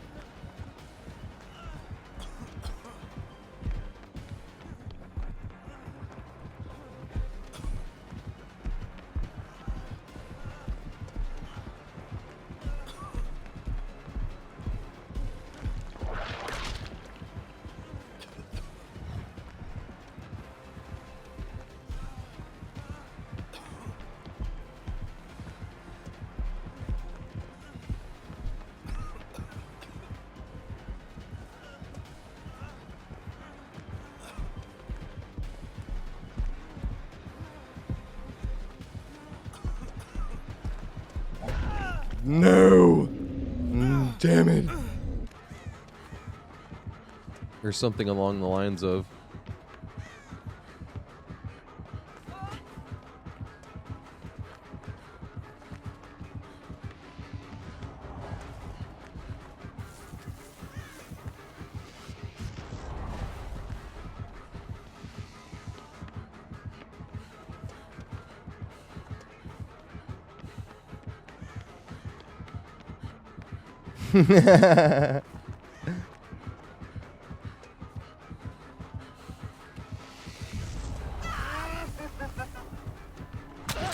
Damn.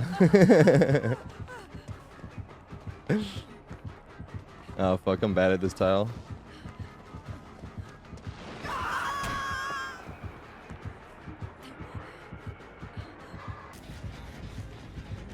Forgot I was injured. Yeah. Greeted that pallet.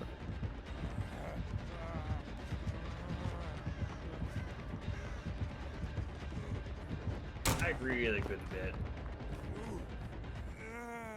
He left me.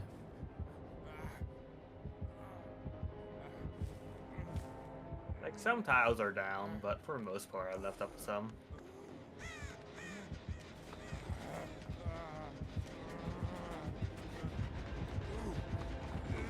Oh shit. Damn. Yes! Hold forward.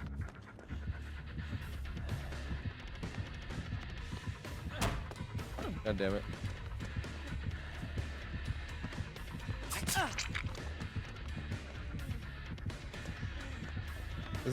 This is the fucking pallet I never get much use out of.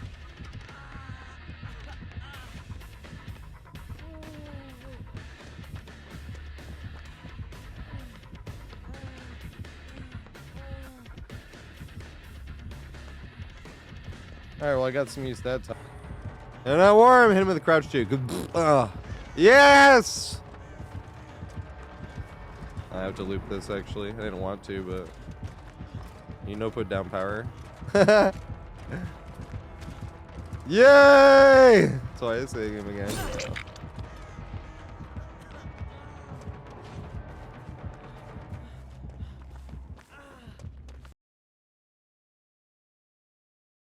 This right here has become my favorite tile on Yamaoka Estate maps. And it's really funny because I'm still getting better at this tile and finding different ways to loop it. But this is the biggest example of a strong tile if you use parts of the tile that don't have a pallet or don't have a window. Especially because you can see through this pretty decent sized wall. So now there's two versions of this tile. You're going to have this one here, the one that has the window in each corner diagonally from each other. They will always be across from each other. Or you're going to have one that has one window with a window here instead. Now, I don't like that shrine as much, but that shrine can be connected to other tiles much easier than this one can. But this one can be ran by itself better. So let's talk about this one first. So this one, the only jarring thing about these shrines is trying to figure out which window that you're trying to run to. So I was running this direction and Killer was chasing me. I mean, obviously, I wouldn't be running in the middle of the stairs because it would be inefficient pathing. But you wouldn't want to run to this because the Killer is going to come right here, right?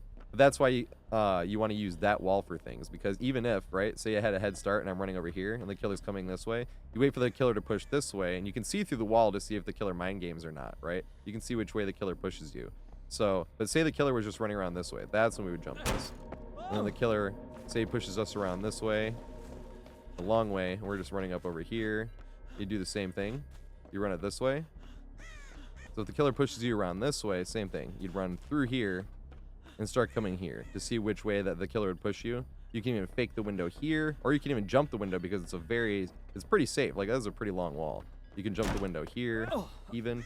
You can even confuse Killers sometimes on this tile by just stepping out of the barrier. If you have enough distance, you don't even have to waste one of your window vaults. You can just step over and make the Killer chase you enough for you to take them close enough to you be able to get a safe vault running the proper direction, right? Because even if, right, say I was running this way and I had enough distance where I didn't even want to jump that, I wanted to keep going, and you wanted to turn around. If the Killer pushes you around this way and you jump through the window, and then say they dropped down around that way and they're pushing you around, same thing. You would just run over to this. You wouldn't jump that window because the Killer can jump around that way. You'd run back around this way and wait to see which way the Killer's pushing you. If the Killer's, right? Because if the Killer's pushing you this way, you could either jump this window or you could jump that window. If the Killer's pushing you this way, you could always just turn it back around, right? Or you'd do a juke here. There's a lot of stuff you can do here, but don't ever rule out just not wasting a window vault and just jumping down. If you have enough distance on the Killer, right? Say the Killer is very far away and he's running and you don't want to mind game yet, you want to keep running, you can just do that, force him to chase you all the way around to get him a bit closer, to get him in the right position. And now we can run over this way. Force the Killer to follow us there and jump this, right?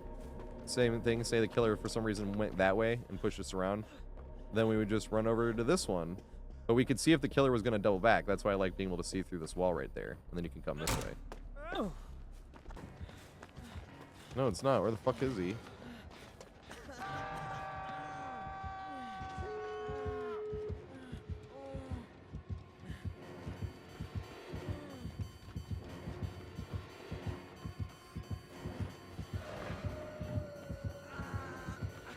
What the fuck?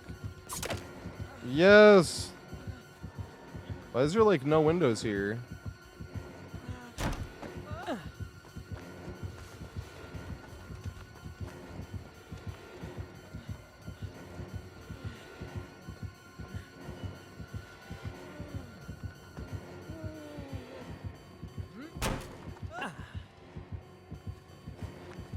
The fuck, dude?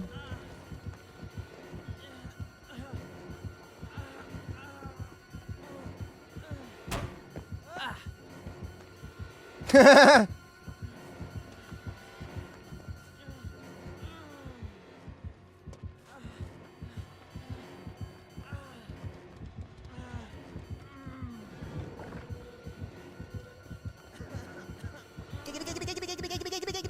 make this. Yes! It's blocked, dude! I got 3 volts off of that shit! Yes!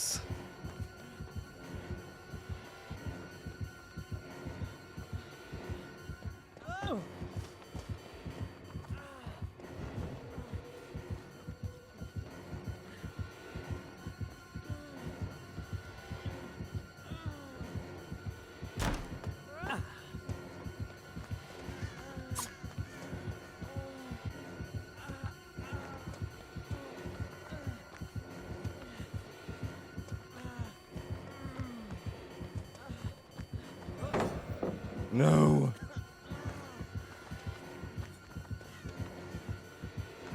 Oh god. No! Fucking A.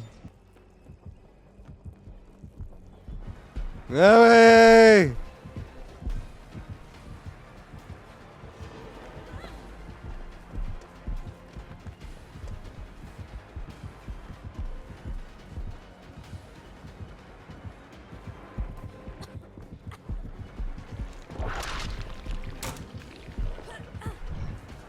No way!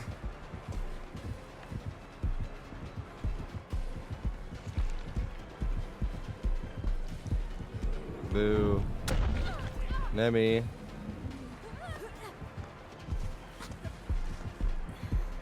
He's supposed to be a paid actor. Damn it! Yes! No! Why do you do this? No! Yes! Jump in this one. Yes!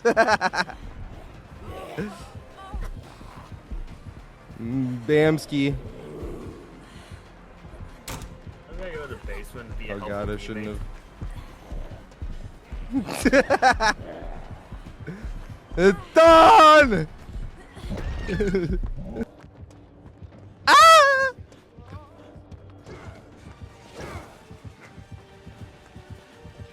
Alright, which version of this shit do I got? Damn it. I didn't get the running vault. It wouldn't have mattered.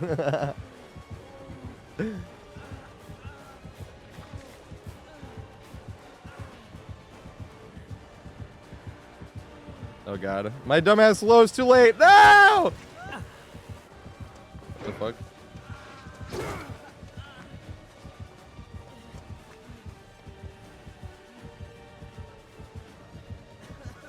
How did he get so much distance?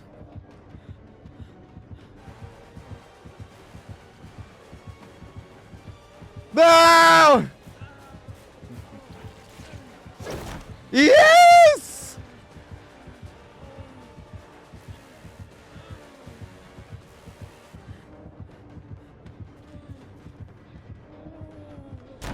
Oh god. Yes! What the fuck did he even hit? Ah! I mean, skill. Look at the skill I got. No! Is it suckers in a vault? Stop chaos in his tracks. Dang it. I should have jumped that.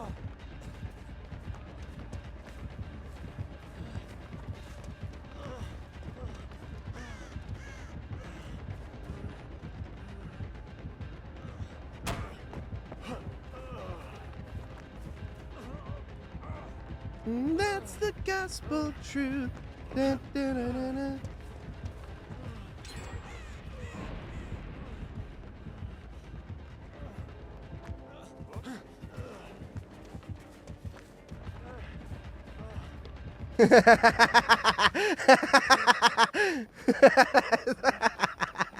He like couldn't figure it out, man. Good solo queue perk if you know what you're doing.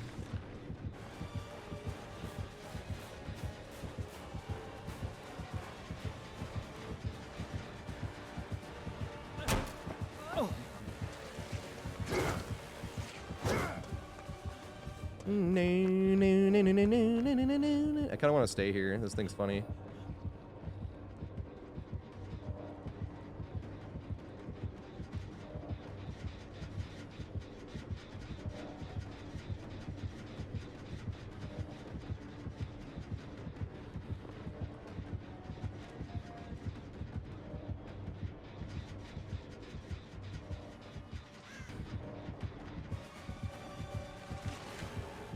Oh god, I fucked up. The fuck? I should have juked it.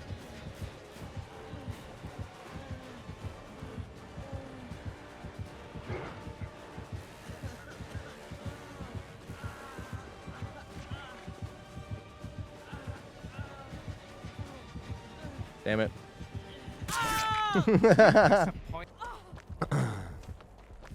Let's run this fucking thing. This thing's hilarious.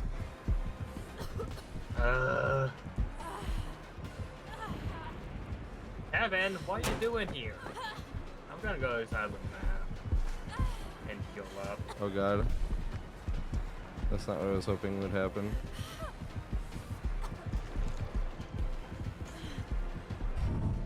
God damn it.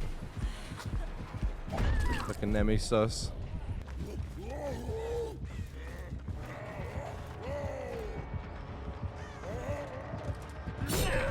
No.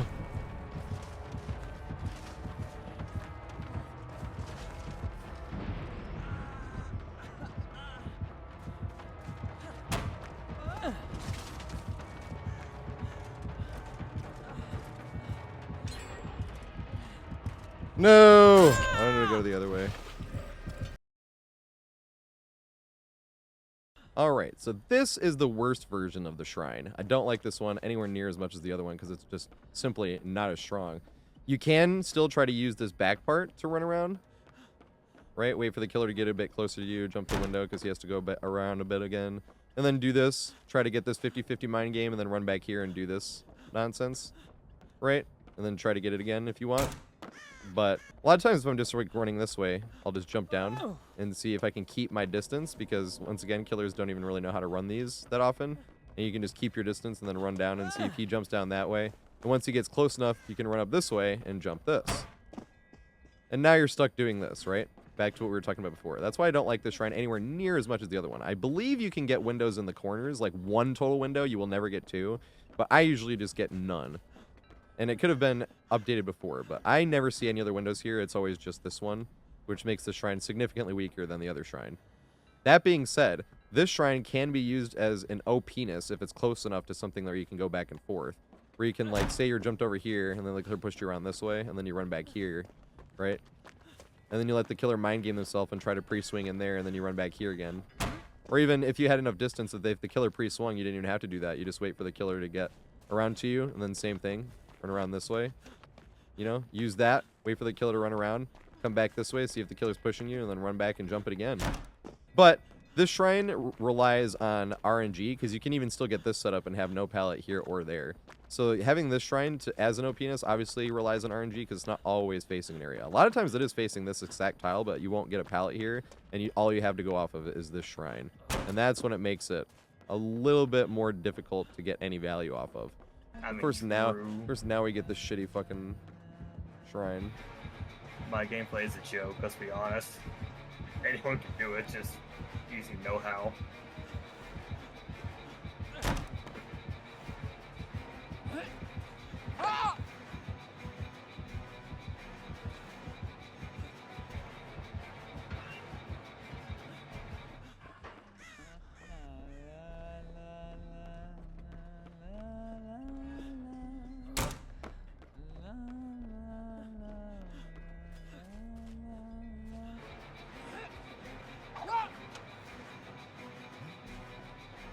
I swear this isn't an infinite.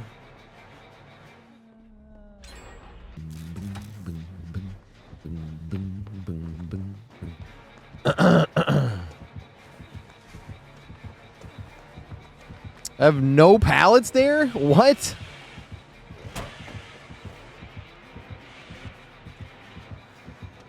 There's no pallet at either of those. That is weird as fuck, dude.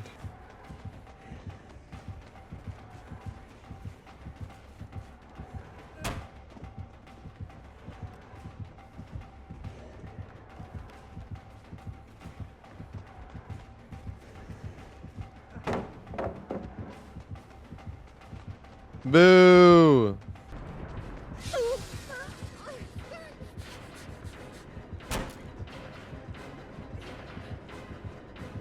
Oh my god, did you really? Oh my god, that's not what I meant to do. So here we got the Shamrock.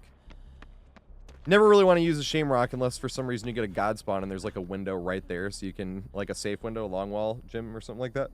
Killer Shack maybe, where you can jump the thing and then run around and jump up here, but even then you'd want to loop Killer Shack kind of by itself than introducing this into it. That's more just you're being pushed this way and there's a window there. So there's no way to get down this Shamrock without staggering. A lot of the Shamrocks have one, some even have two ways to sneak down it without breaking your momentum at all, but that's why I try to avoid Shamrocks in general, because it's hard to remember exactly which ones do and which ones don't. This one is an example of one that does not have a way to get down. You will stagger no matter which way you try to get down, and the killer will gain distance on you. That's why I try to avoid the Shamrocks, specifically on Yamaoka Estate maps. So this is something I definitely want to talk about on this map particularly. I call these OPenises. Now, we call these OPenises, and the origin of us calling them OPenises started from this particular map. And what I mean about this map and OPenises is we originally saw things like this, right? A strong setup that you can chain from one to the next. So an OPenis would be something like this. Something where you're waiting for the killer to push you the right way, and the killer's going to know sometimes too. So you don't even want to think about chaining it together, because a lot of times the killer will know you'll get greedy for that window. And right about here, the killer will double back and hit you before you get the window. So you want to loop it with the intention of, I'm just greeting this pallet, right? Because that'll get the killer. And then loop it like you're doing a normal greed pallet. And then once the killer's finally ran around, that's when you jump the window. And you got to sell it hard, and that saves the window itself as well, because if you keep doing this, right, you get your one loop and jump the window, you're going to only be able to get it like 2 or 3 times. But if you're looping the pallet by itself, and you have an OPenis strong enough on something like this map, you can literally just keep looping, get your 3 vaults, have it get blocked, right? Come back around, be chaining the other stuff, come back around to this one, looping this one again by itself, and then run right at the window just as it's unblocking. I've literally had this happen where I camped a tile like that the entire match, and the blight just couldn't even get me. It was really funny what he ended up doing. Woo! They always do that. Killers always do that.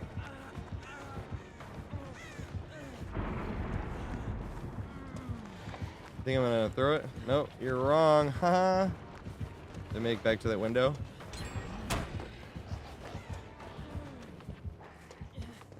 Woo!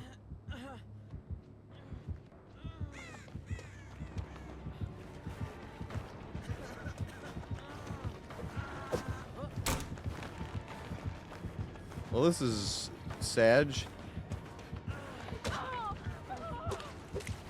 Oh shit. Greet it.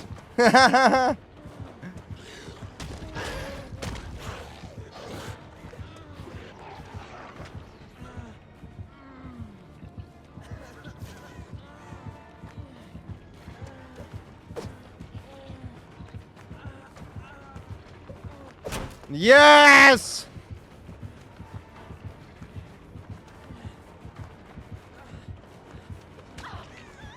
Oh my god. We got the jukes again. Woo! Back to our favorite tile.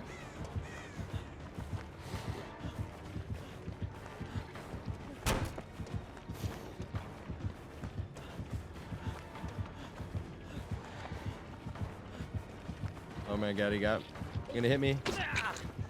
I'm not gonna go nowhere.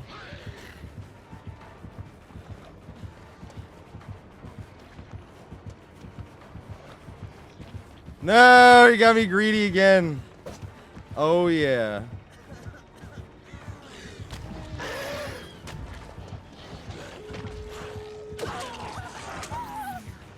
Oh, fuck. Now we're fucked, though. No, I was having fun. No.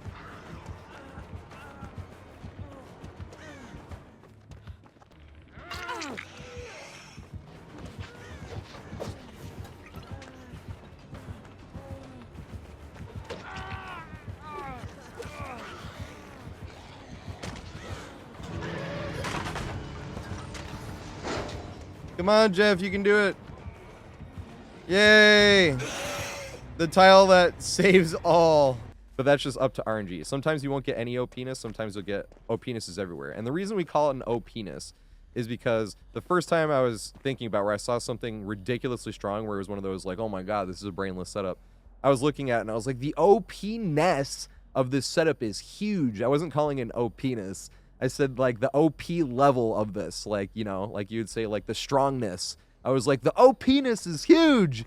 So naturally, that's all we heard. The OPness is huge. So now, when you find really strong brainless setups that you don't want to see as killer and you love to see as survivor, now it's like, oh my god, the OPness! Look at it! It's amazing! It's huge! But that's the thing, is you can be camping OPenesses pretty much the entire game on this map. You can get stuff that's so strong that if you never throw the pallet, they'll never be able to get you, and it's really funny. Without Bloodlust 3, obviously, or throwing the pallet or doing something like that, or the window blocking. But at the same time, the killer's not going to be able to get you there without a long fight. And that's why RNG plays such a big role in Dead by Daylight in general. Sometimes you'll play perfectly and just get absolutely demolished because they had good RNG, and sometimes you'll play terribly and do amazing because you had terrible RNG, or because they had terrible RNG. It's just like, there's a lot of stuff up to that. Okay. Now, the one last thing I want to say about OPenesses is you can get an OPeness by having something that doesn't even have a pallet, right? So say you had one of those big logs that's just like this right here, and then you have one of those big logs that usually has a pallet to it, but say this time you didn't get the RNG, but you had the RNG setting it up, where if the pallet, it would just make it way stronger. But say you had a big log, like right here, you can run that log by itself, doing the same thing, acting like it does have a pallet, waiting for the killer to push you around the same way, even if it doesn't have a pallet, right? You just wait for the killer to be pushing you around long enough to get close to you, and you can do it. And that's the other thing, too, in Dead by Daylight in general, is like, you can loop a lot of times, use things that have nothing on them as a way to gain distance on the killer. Say I'm holding forward, right? And the killer's coming this way, right? If I keep running, even if I wanted to get to that tile, right? If I wanted to keep going that way, I wouldn't want to cut in towards the killer. But the killer might know that I'm running towards that tile, so the killer might keep going around the other way of that rock, so I might be able to get to another tile instead, just because the killer thought I was going to that tile. And you can always shove something, like say the killer was like right behind me, and then the killer goes on that side of the rock. Now the killer just lost distance because they went on that side, and now I can loop this.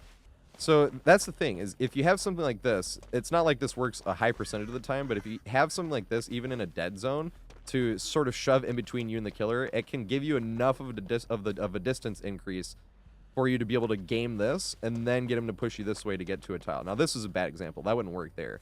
But just for like rocks or little skinny walls in general, where you can get the killer caught on the other side of it and then use that distance increase to get somewhere else. And you have to sort of think ahead of time, like, where does the killer think I'm going to go, right? If he thinks I'm going to go to this one, same thing. He might cut me off that way, but or say I'm running this way, right? And the killer is in between me and the pallet. You don't want to run right towards the pallet, right? And then throw it down. You want to keep your distance on the killer, because he would beat you to the pallet, and you run on the outside because he would have beaten you to the pallet, right? And that's just like sort of the same thing of using blank areas to shove in between the killer that'll give you a hope of either making it to somewhere else, or quite literally sometimes you can just hug something so tight and the killer will get screwed over by the video game, and he'll try to melee you and hit the wall because he got auto-aimed into it. So might as well take advantage of possibilities like that instead of, for me, that's why I don't do as many 360s, because I try stuff like that instead of just giving it all and going for the 360. I always feel like I can get to another tile if I do something here. And 360s work too, and they're more fun to do. It's just, I feel like strategically, most of the time I'm trying to get a pathing to another tile I can use or mind game.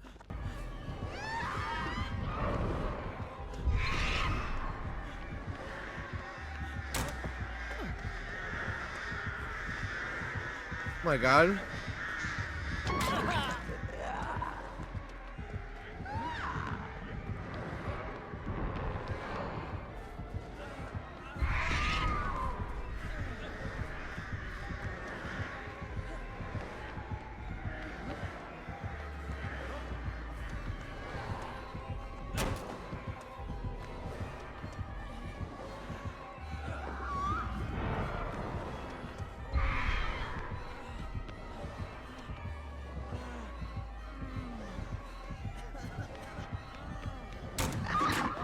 Yay!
No! I should have jumped it.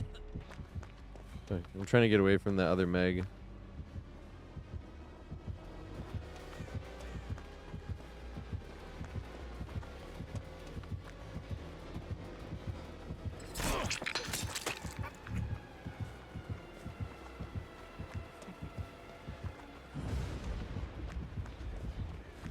Oh god.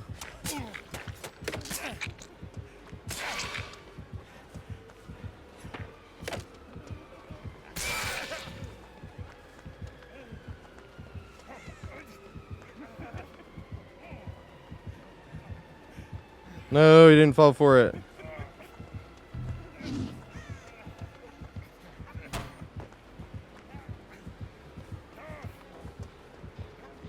I didn't read it well.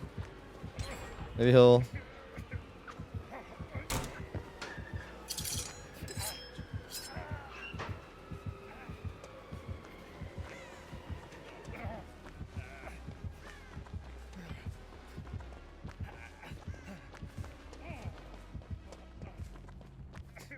Yay, the OPeness prevails. Oh shit. Hold my tongue. I fucked up. Swing! Ah!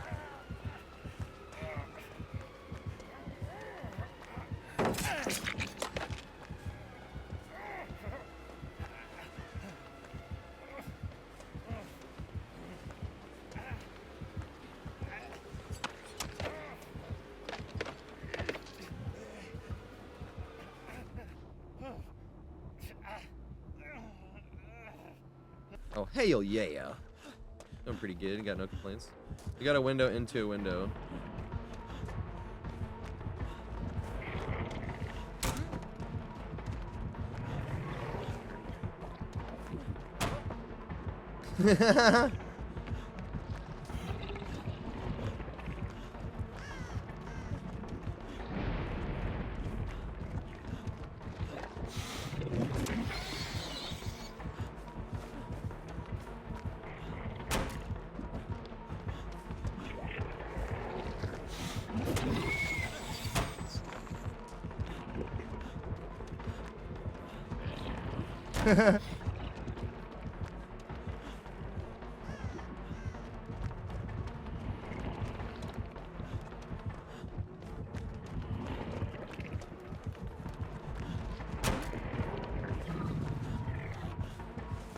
Got the good old.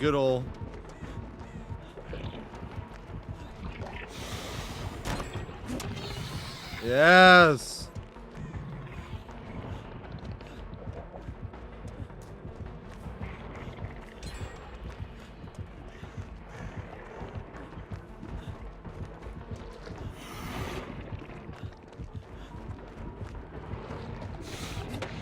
No. Good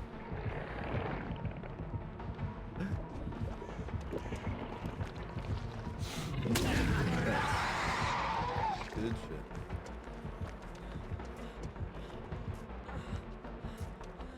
The window into the window, dude. But also, you know, that's fucking plague, huh? I'm in a bad position. I wanted to get into a spot where she wouldn't be able to get me sick. Doesn't look like I'll be able to do that.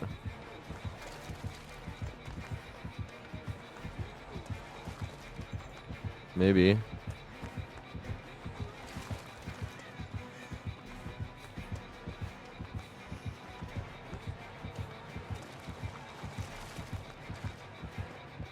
Oh my god.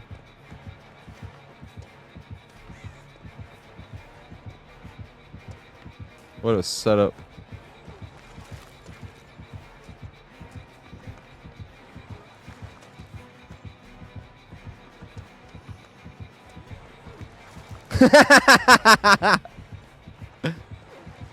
No, she got me. God damn it.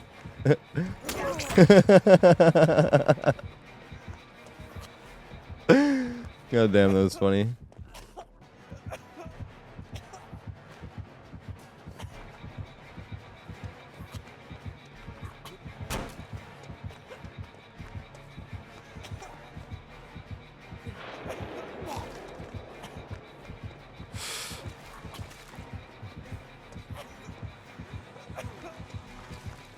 Oh my god. Oh my god, fuck.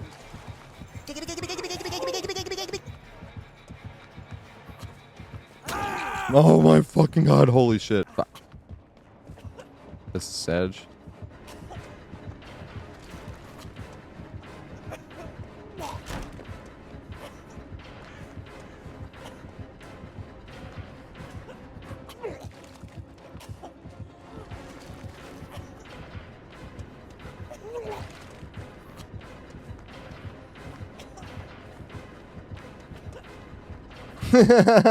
Dude, she won't chase me here anymore. I mean, this is a broken setup, I will say. Hell fucking yeah. Has been playing Survivor? Killer? I'm kind of like stuck in this corner. I like actually can't go anywhere. I keep trying to leave. And this fucking keeps happening.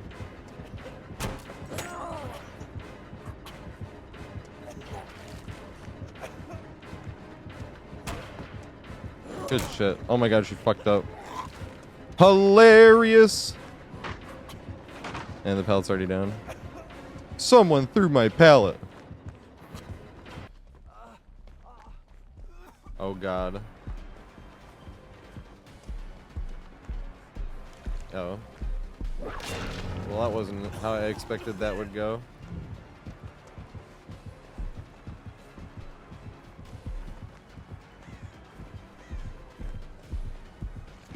He doesn't do it. There we go.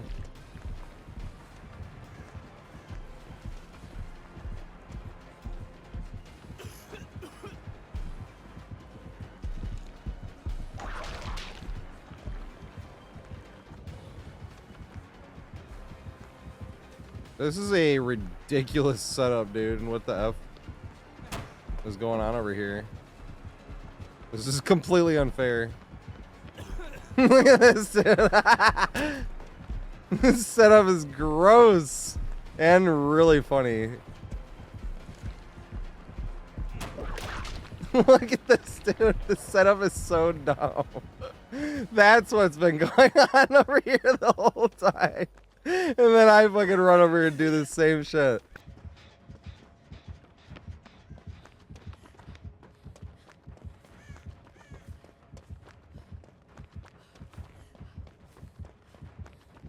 Look at this.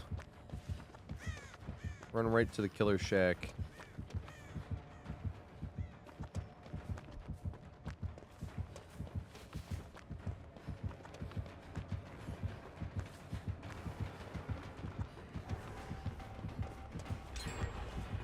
Ready for the pre-drop of a fucking sentry? Oh my goodness.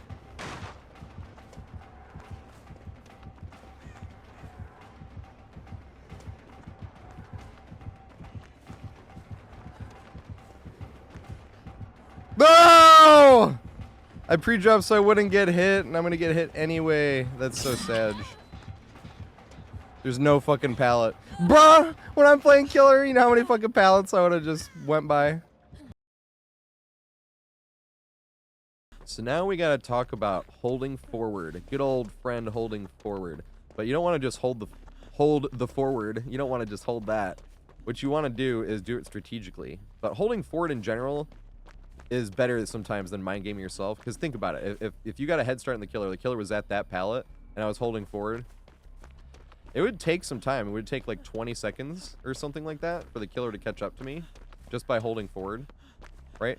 And then say the killer finally catches up to me, and all I did was turn to the side. You don't want to turn back because you'll cut off too much of your momentum and let him do it.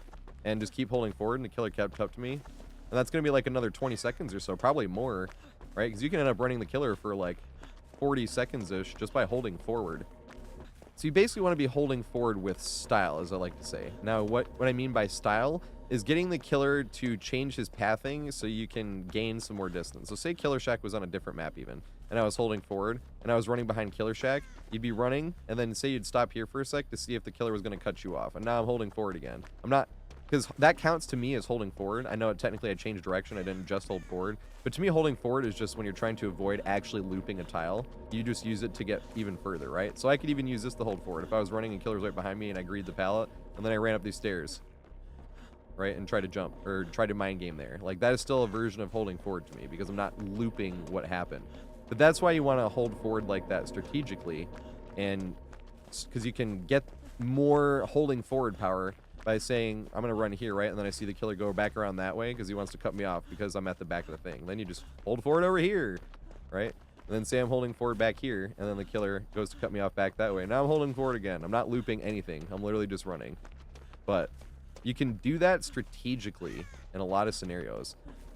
It even helps you with, like, Huntress, right? Just, like, being sort of keeping stuff in line of sight, like, strategically. So if you know, if I'm running to that tile or whatever, I'm not going to run straight to that tile. I'm going to keep that rock, this rock right there, in the way between me and the Huntress, right? Because I know if I run too far out, she's going to be able to hit me. So you're sort of like keeping the stuff in between you and the killer to be able to continue holding forward instead of trying to loop as efficiently as possible.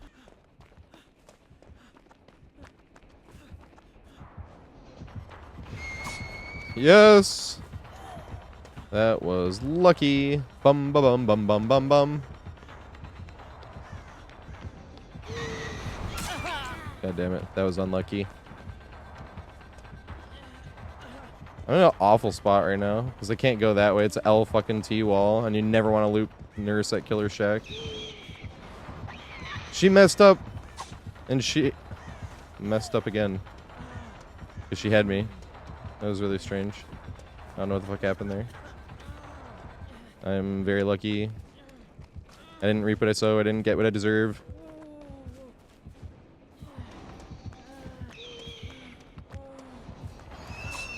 Yes!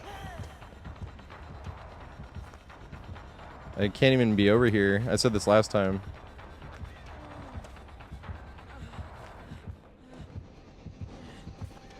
Oh my god, and this is why.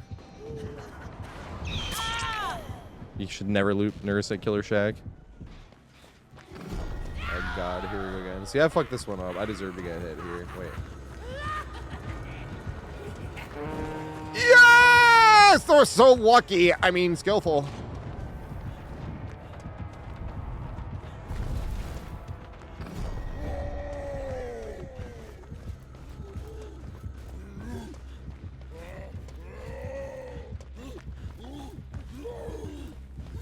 I'm running out of map.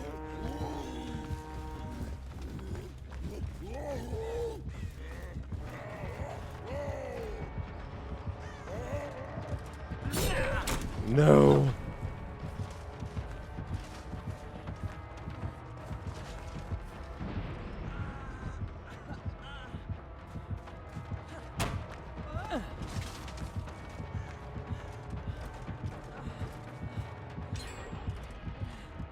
No! I'm gonna go the other way. And he left it there. Killer never breaks that. He can jump that window and it's strong as shit. Where is he? Alright, let's try it again. Come on, Killer.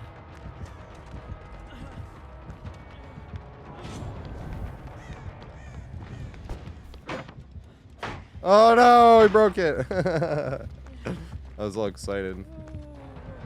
How dare you ruin my fun. You ruined my fun, killer. Because of you, I had a unfun match.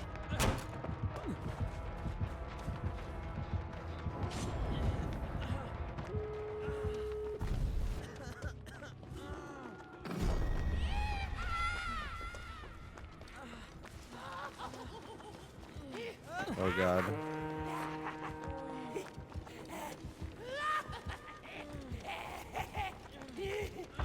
Use all my skill to hold forward. Show how good I am at the party game.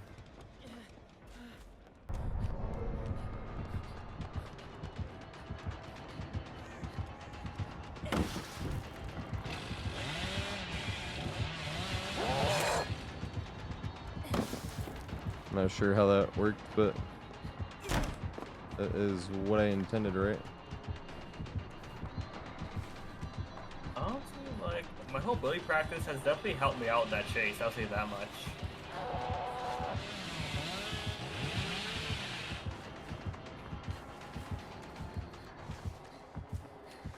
The more you know bully, the more you counter him.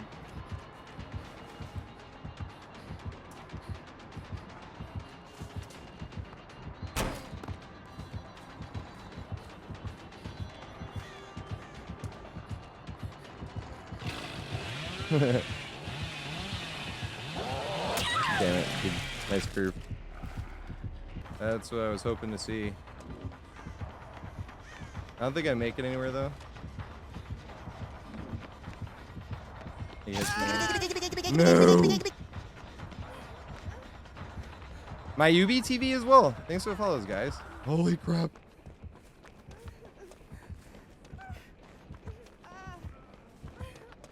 One second. I'm sure I could put on my tap shoes in a sec after this game is over. Crap out some sounds really fast. Oh, freak. I'm not sure if he had time to set this up yet. I don't think he did.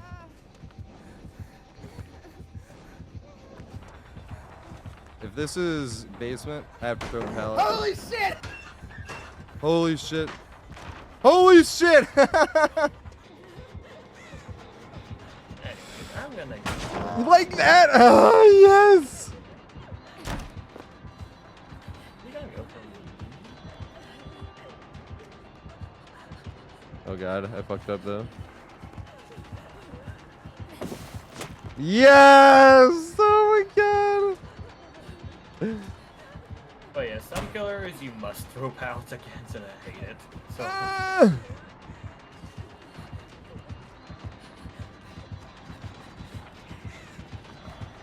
No! love me some.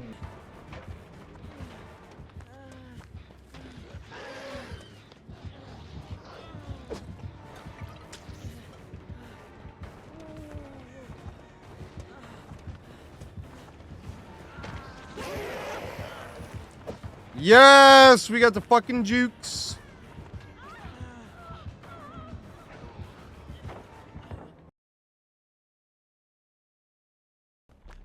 So now this brings us to the main building. Now this main building doesn't look like much, but this main building is more than really even meets the eye, especially at first.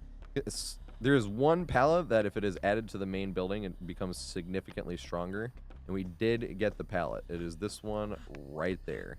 But first I want to show you guys the pathing without that pallet, just assuming it's not there, and then I'll show you why it's super strong. So the most important window on this is this one right here. That's the most important window on this main building. This one can be used to juke to reset. It can be used to chain. It can be ran by itself, although it's not the strongest window by itself, particularly if you're being chased this way, because if you jump that, they can just double back. But if you juke it, you can get up back to that way. But that's what I mean by it's not the strongest by itself unless you're being chased down this way. Then it's not bad, right? If they run around that way, you come up here, do the same thing, run right back to it, and get the running vault again. I did not get the running vault. This is also kind of a little bit of a tricky running vault to get because you have to hug into the railing and then run right at it. You don't want to be doing any of that jagged ridiculousness, like the Z pathing, just to get the running vault. You have to run right at it. So every now and then I do mess that one up like I just did there. The other thing too, if you're jumping, don't assume that they're going to just run down the stairs. A lot of times they'll push you a little bit farther this way and then they'll run back up there to drop down that right there. And then you don't want to be this far and then they'll drop down because you're going to be taking a hit. So when you jump the window, you got to be watching up there through the railings to see which way they're going. And then when they push you this way, this is the one you want to jump right away. Because you want to maximize on the distance. Because even if they do drop down the side and you jumped, you want to be running up this way. And if you jumped and for some reason they came down over here to run around that way, then that just pushes you back here. But usually if they push you around that way, you're far enough ahead where waiting at that window happens, so you just end up doing this again. So this window is the one you want to be chaining with that one. With that window over there.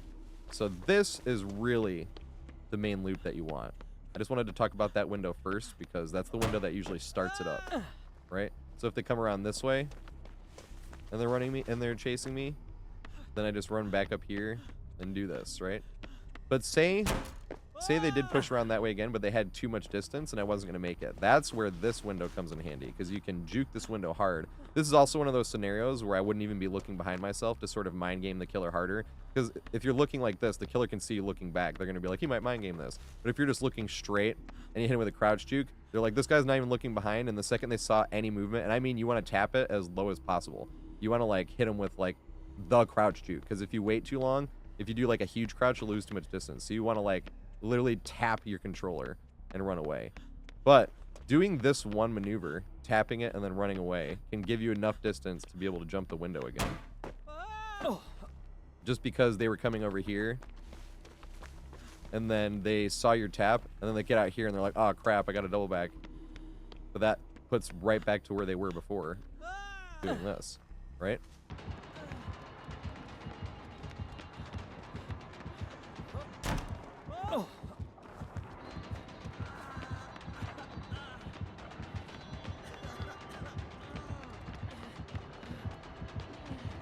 No! So now this pallet right here, it can be on different spots. But this one you always want to use as greed to reset back to looping the proper way. This is used as something very good in your arsenal. So you get the running vault. Say they push me around this way, right? Say I was being pushed around the long way. And I'm running up here and the killer's a little bit too close. You're going to run here and greed it to get right back to this window. Right? And say killer's pushing you around this way. And say the killer is a little bit close. Greet it again. And then you're pushed back this way. I don't like greeting that way because if you greet it with breaking line of sight and they don't swing in, you're out of position. So the ideal way for greeting this window would be to use, or for greeting this pallet, would be to use this pallet to get back to this window. It is much safer because greeting this one, you could do this way and then jump this, but say they came right here, right? If they were right here when you vaulted that, you're going to take a hit, unless you have the guide pallet there and pre-dropped. So usually I like to use this if I'm running this way and greet it and then make it back to this one. But it can spawn in different areas, and you just kind of have to go with the flow. Just always know that you can greet it to make it back to a window. And if all hope is lost, a lot of times you can even just loop something like this super tight. Like a lot of times you don't want to just go down. That's why people do stuff like 316. Now I know 316 works against like some newbie killers and stuff like that, but I never ever rely on 360s. I hardly ever even go for 360s. I'll be honest with you. They're fun to go for. I'm not saying like doing this is bad or toxic. It's just like most of the time I try to have another plan in mind instead of just dropping it all and trying to go for a 360. Because to me, a 360 is like the Halo 3 version of doing a ninja, or giving everything up and trying to go for a sticky where you let yourself die and you run up point blank and stick them.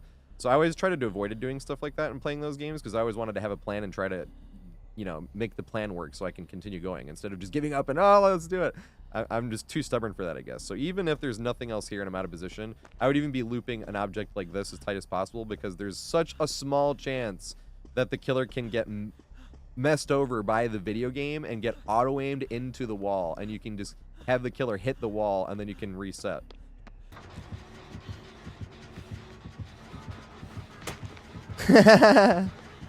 Always have a plan. That's just the long story short. No matter what, you want to be thinking of where you're going next, right?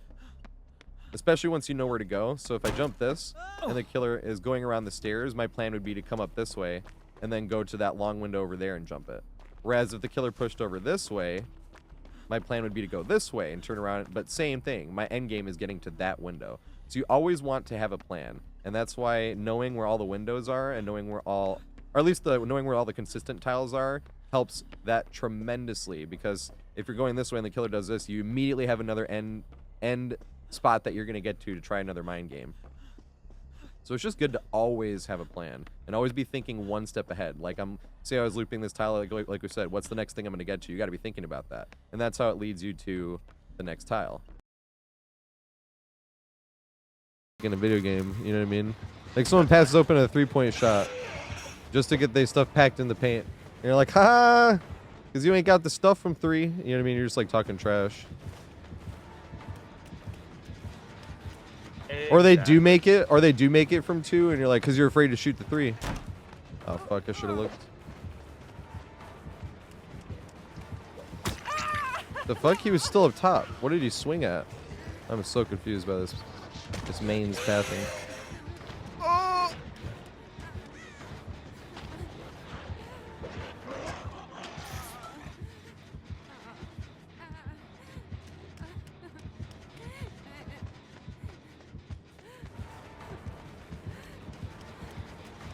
Oh, fucked.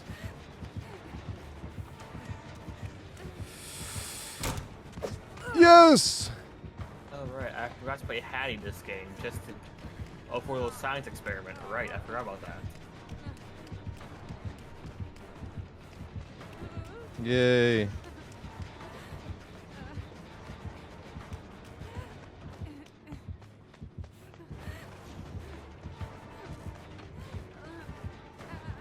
You may have the tile. I was watch. Damn.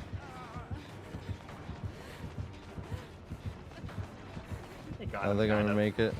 Yeah, I'm not gonna make it though. No! There's a pallet right there. I might save it, but I might just spend it eventually. Cause I do want my Hattie to get up more up there.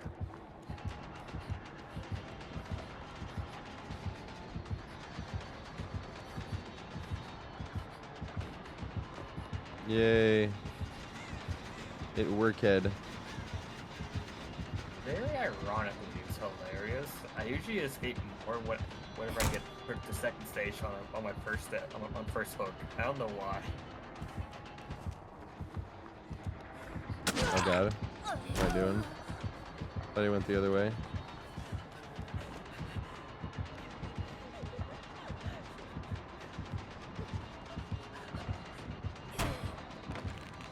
It's Blackhead.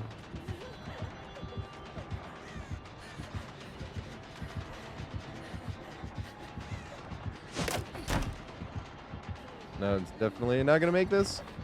Yes! Alright,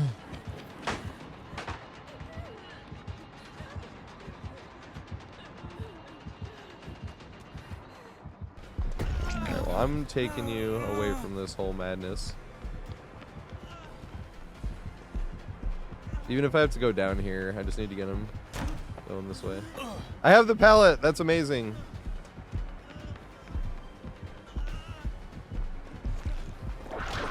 Yes. Thank you very much. That pallet you should totally pre-drop. Because then it makes this window over here very, very, very effing strong. Let's see if I can pre-drop it. No, I can't. He's too close. Dang it.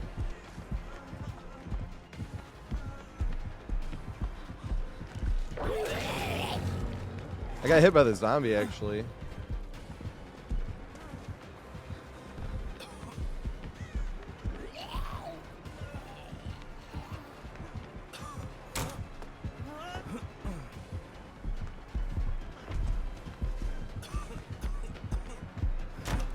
No! Pop all the gens too fast. The kill will have like 1 or 2 hooks.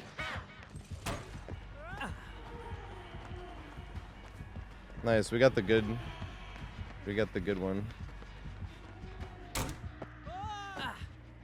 Dang it, I wanted to throw that down, but it was gonna be too close.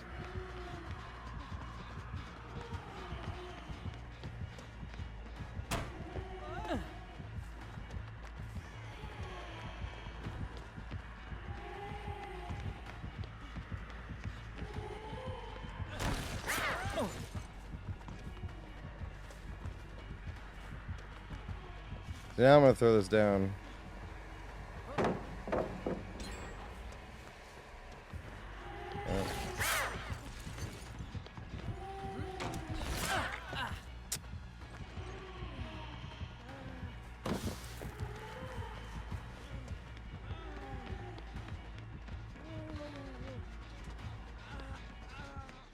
Alright, main.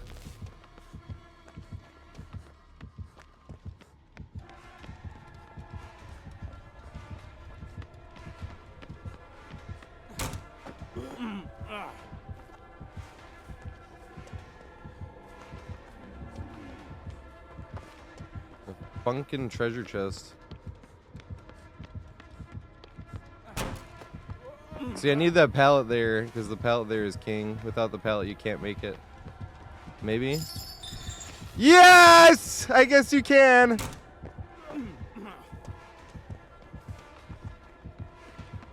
And make it up to greed again. Dang. I'm in a terrible spot now. Damn. Oh, nice. I didn't realize we had the main.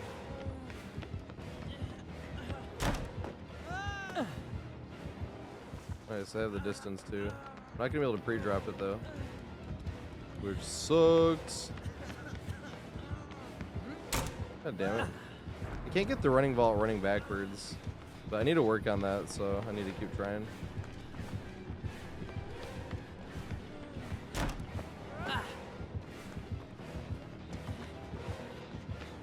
Walter Veit.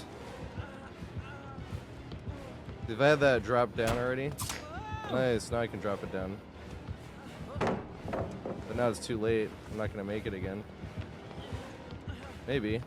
I think she has Lusty Blood. She has Lusty Blood, holy shit.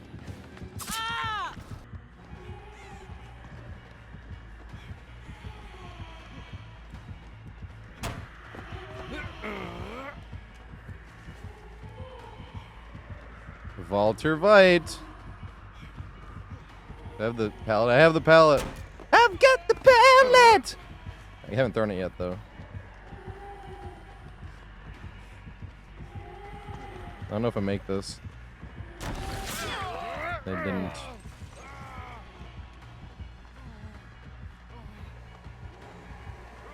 Oh, God. Go around. I still haven't thrown the pallet yet. I have it, though. That is all that matters. Did she get a hit here as well?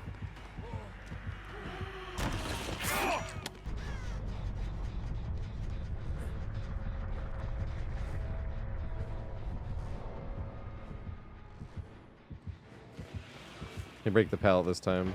No! My beautiful Pallet.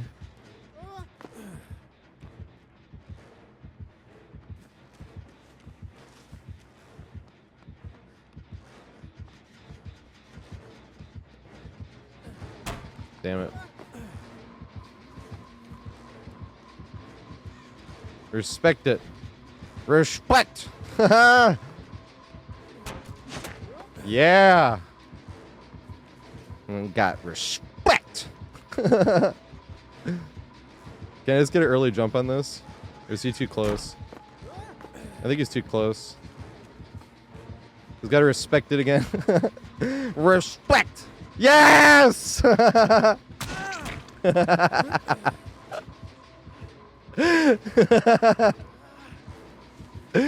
shit, I'm fucked. Go! No! You didn't fall for it. Dang, I thought for sure. Dang, I thought for sure. Every chance it took, they're messed up. I do not have the God Pallet.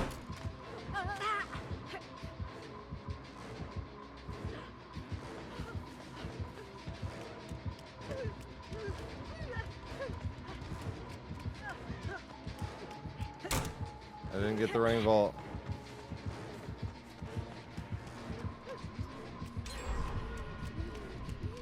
I had to make up for it with a crouch juke.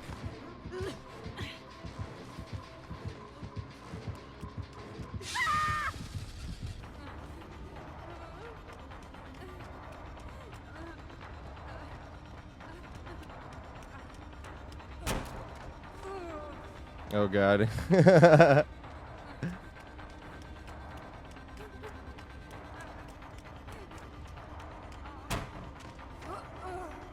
Oh my goodness.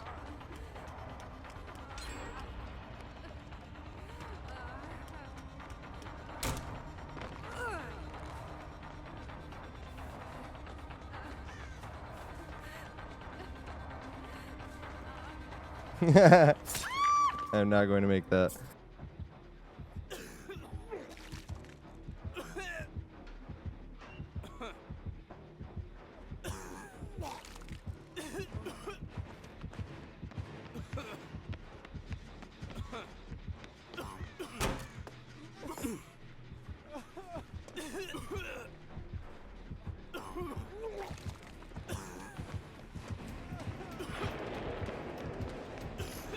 Read it.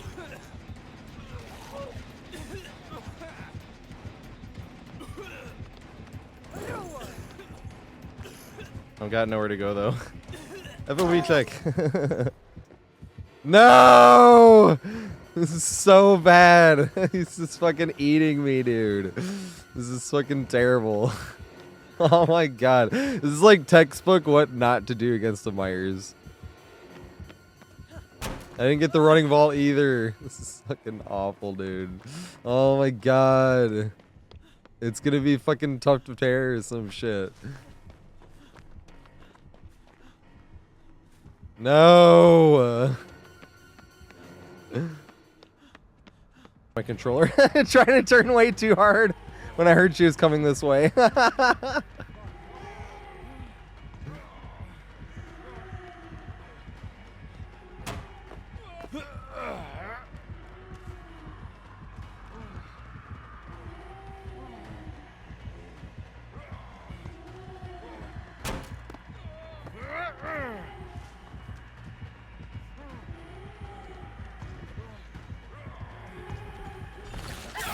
Damn it.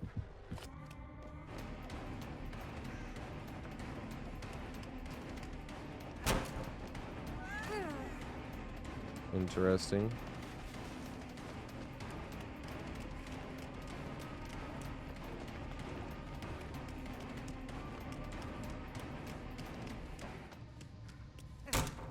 Dang.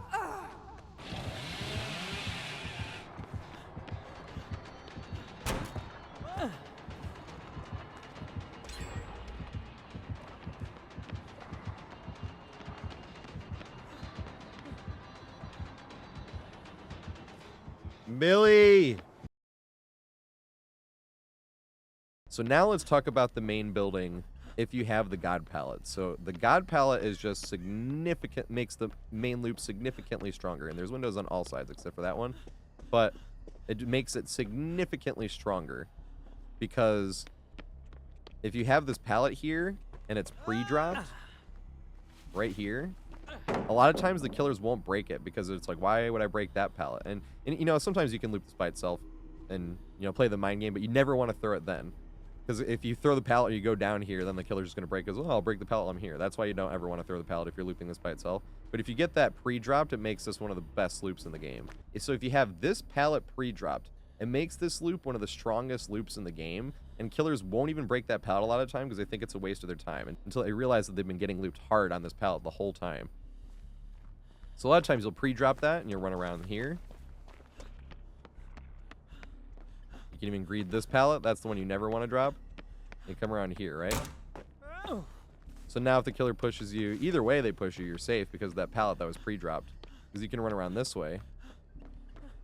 And when you jump here, it's the same as before, but the killer has to go around that to get any more distance back onto you, which gives you even more distance running back this way.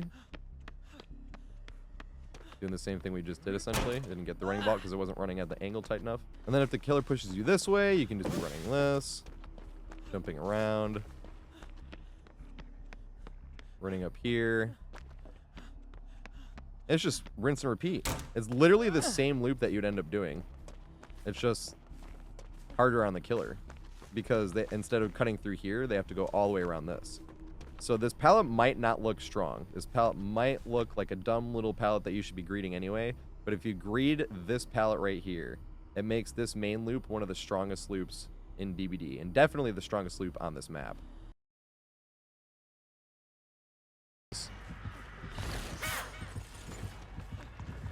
Dang, no pallet there. Is that just spawn that way? Like, what the fuck?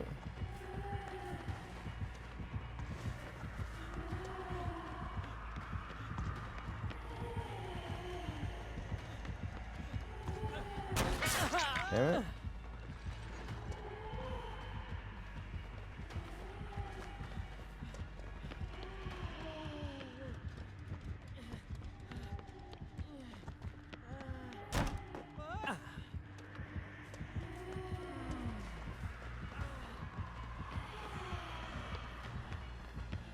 That pallet down there that I pre-dropped is for this moment right here.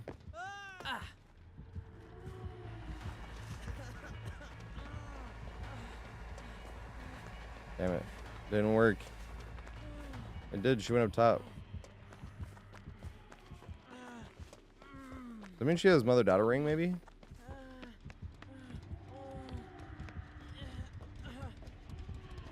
Here we go again.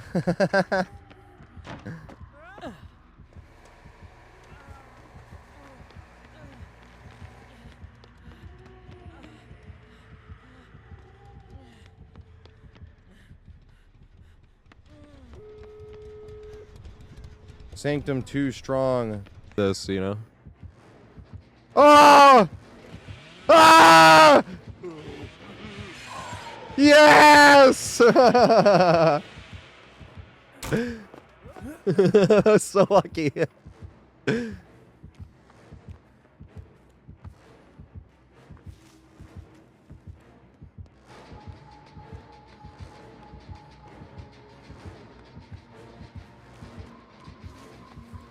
This is a good pre-drop.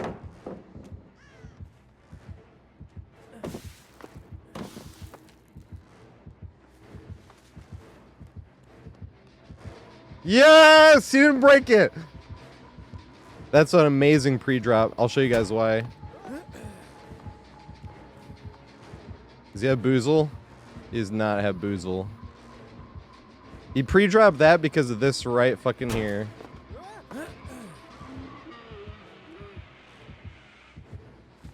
So you can jump that window so much safer. Yay!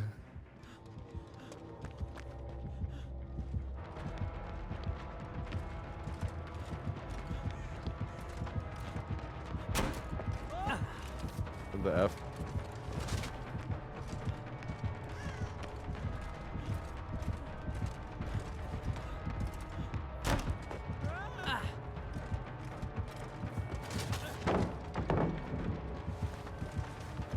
I gotta juke this.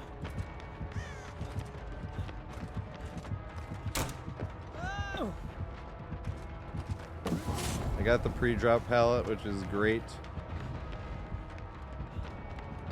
Oh god.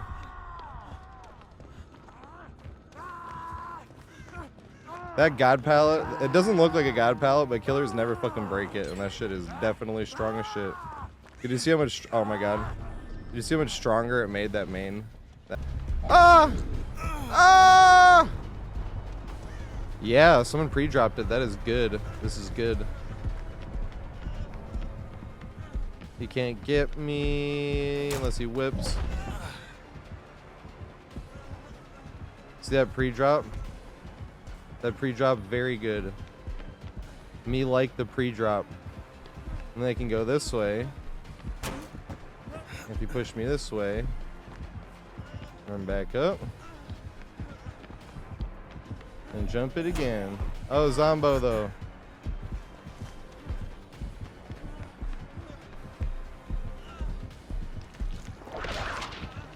Fake the pallet, jump it again. Yeah! The mad pre-drop value. He's pushing the other way though. Could not keep up at all. But all the other times you make it easier because you want them to be able to do something their parents will be proud of when they come see at the end of the week, you know, at the end of the dance camp. But when you're a guest teacher, it's different. Hook, kill me. I guess we're doing a gen. God damn it. wasn't even thinking he was gonna be able to hit me with that.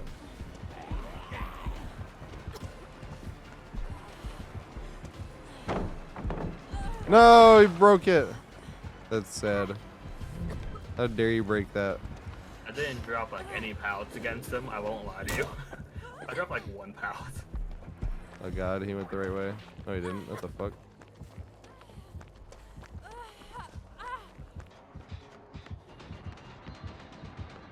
Oops, I fucked up.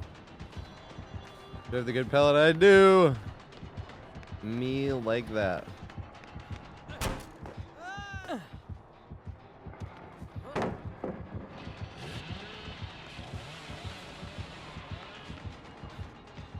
He didn't break it. That's exactly what I was hoping for.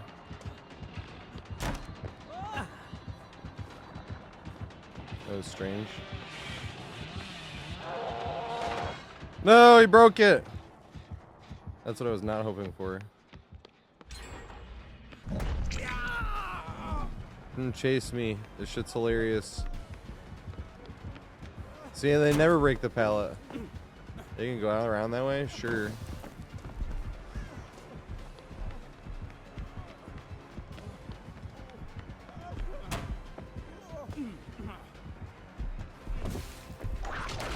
Dang, he broke it.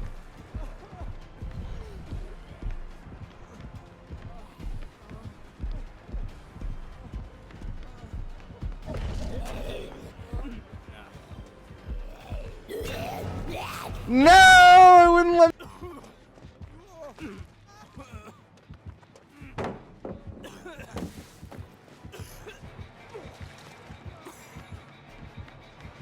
Yay.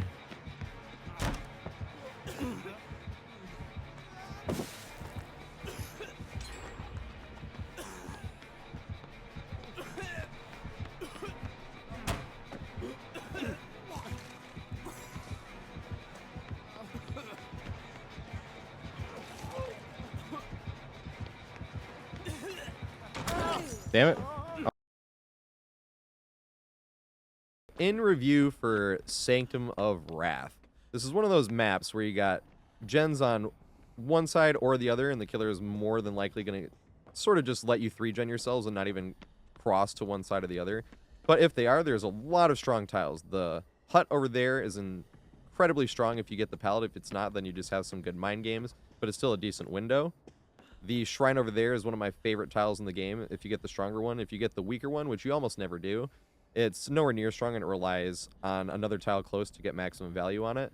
Has every single common tile in the game that this map does, except for, and they might have removed these because I haven't seen them in a while, but there was a really bad tile on the Autohaven Wreckers realm where there was just this really bad tile where there was just this really unsafe pallet and a really unsafe window just kind of next to each other.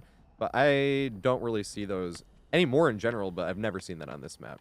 Other than those, if you consider those common tiles, this has every single common tile available in the game, including Killer Shacks, obviously, in the corner. And the middle has a really strong loop. It's not, like, undeniably strong. It's not one of those ones where if they commit to me, it's going to be 5 gens, but it can be made significantly stronger to the point where they should not chase you ever. If that pallet is down and they're not breaking it, and you're running this thing, that window to that window, chaining it with just enough increased distance from the killer having to go around that way to make it a much more viable loop. Because sometimes the littlest bit of distance makes the hugest difference in terms of looping on this map. Shamrock has no way to get down without stagger. So with all that being said, you will see more what we call OPenises on this map than on almost any other map I see, besides something like Suffocation Pit or Azeroth's, where they just have a bunch of tiles right next to each other, and sometimes you get crap tiles. But this one, a lot of times, you'll be getting like a rock into a long wall, so much that I have a whole section of it by itself. So it is that common, and be aware when you're running, because you can miss sometimes where you're looping, and then I see it when I'm editing on these guides. I'm like, no, I didn't see it. I could have chained those together. It is very likely for you to get some type of unbreakable setup on this map, where they would pretty much have to bloodlust to tier 3 to be able to get you. Make sure you don't 3-gen yourselves, and then it's a decent map for Survivor. I know a lot of killers like this map as well, but if you don't 3-gen yourself and you actually know how to run stuff like the Shrine and the Hut, this is a very, very good map for survivors as well. No! It was right there.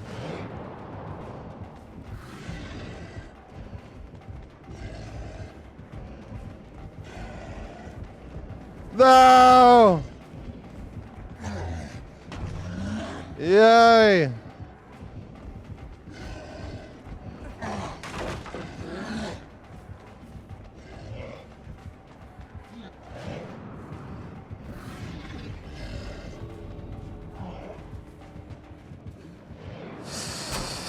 Yes!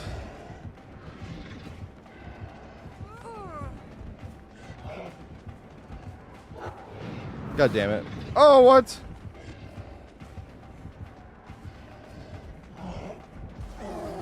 Yes! The Z-wall.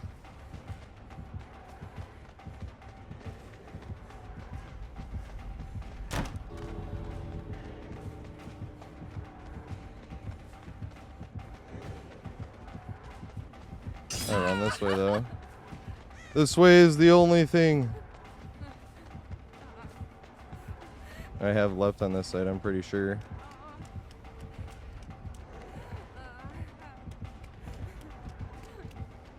Yes! Do I have a pallet here? No! No! I have a pallet here though.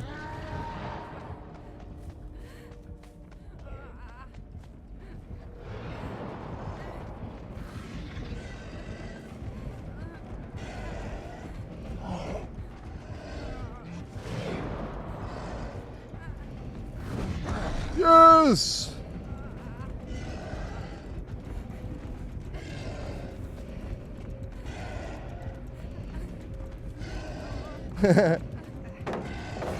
Yay!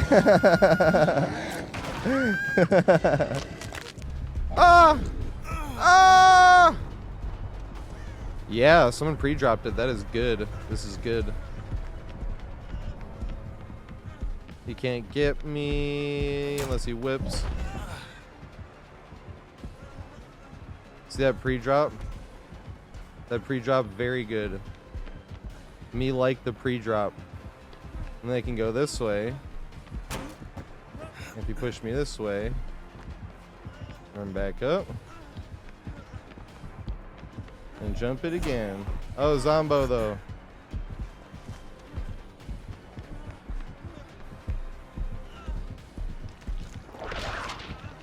Fake the pallet, jump it again. Yeah. The mad pre-drop value. He's pushing the other way though. Loop the stairs. God damn it. I got caught on the stairs because I tried to loop too tight.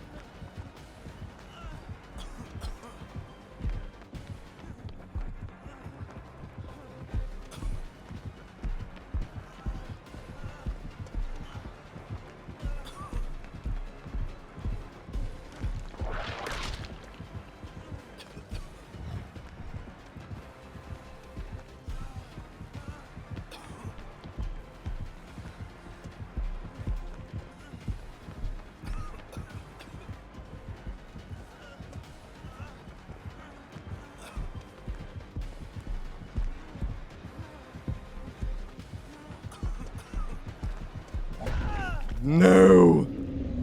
Damn it.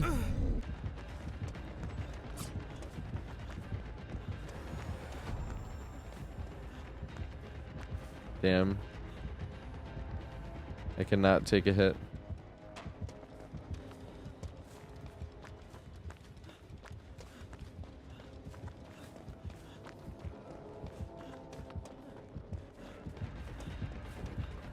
I'm gonna go down here actually. Nope.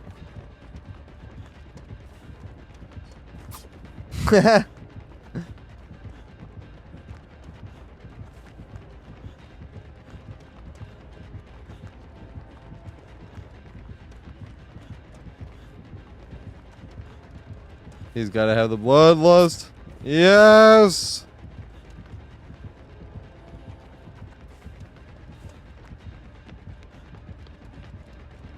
Is this pallet up here still? Yes! Yes! Is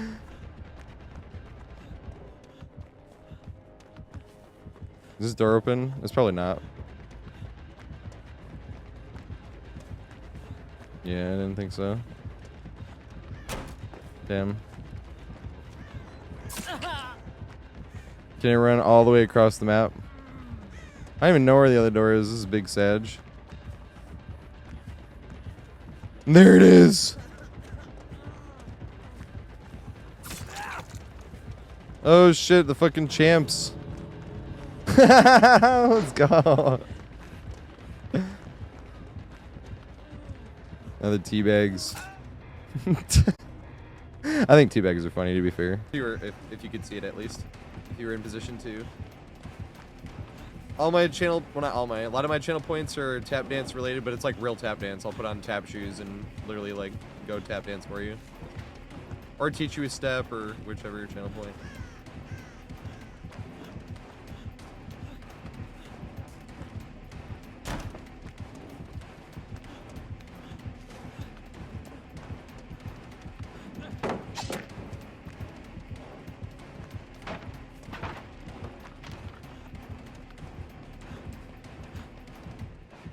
Dang.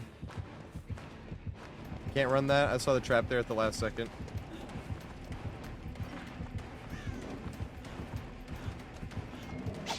Yeah, the fucking jukes.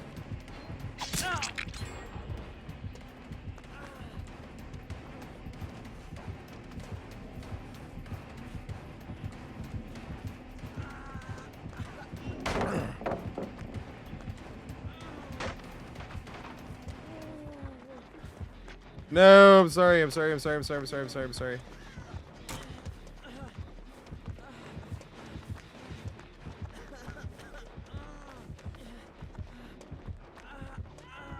I did not mean it. I'm sorry. I didn't know where anybody was.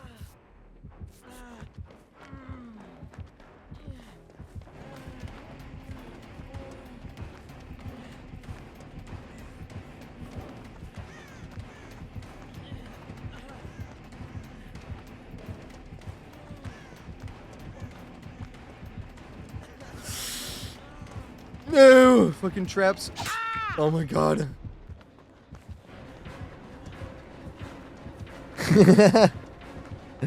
This is fucked. Oh dang. I had him, dude. No, I didn't. He would have gone anyway.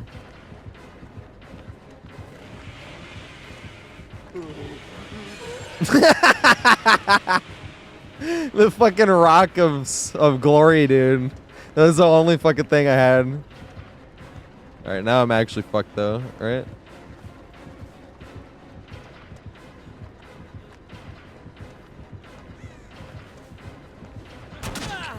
What am I gonna loot? This little fence? He vaulted it!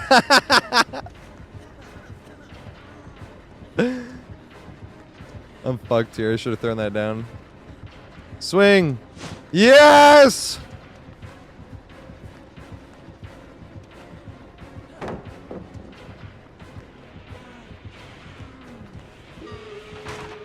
I'll make it anywhere though.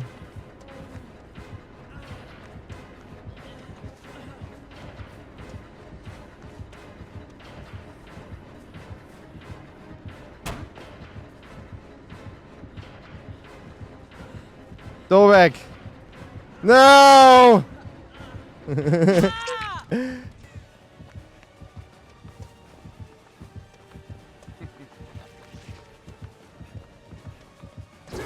Damn it. I was hoping I could make it around this rock. And that'd be stupid to loop that. Alright, here we go. No! Oh, nice. It did work. I figured he'd try to mind game himself a few times there. Let's go. Dang it. If that was like this rock right here, we'd have a good old penis over here.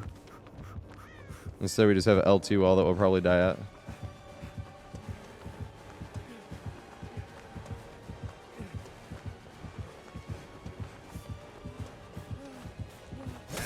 Oh my god, he got hit by the crouch juke really hard. That's hilarious. That's strike 2. Are we gonna get a strike 3?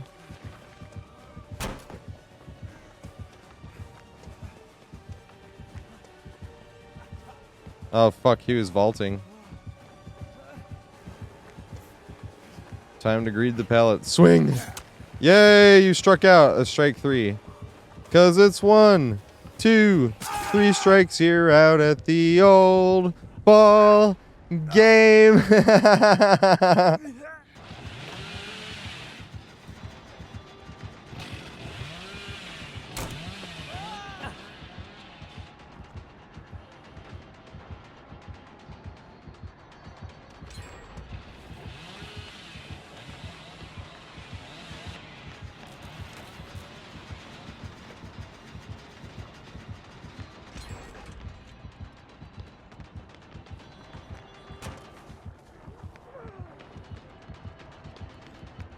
We do not have the good pallet though.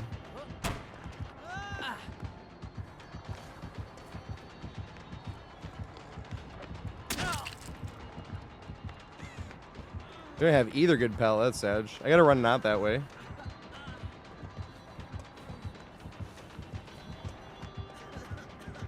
Oh my god, is there fucking anything for me? I have to fucking just pre-drop it.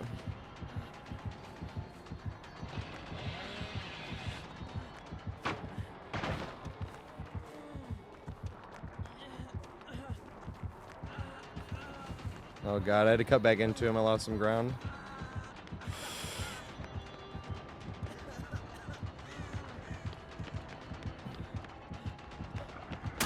No!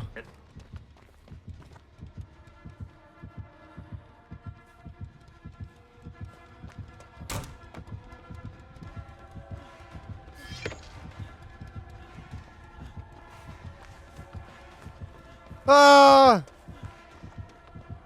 It should still be there. I don't know there at least. Yeah, but I'm nowhere near. I left the pallets up.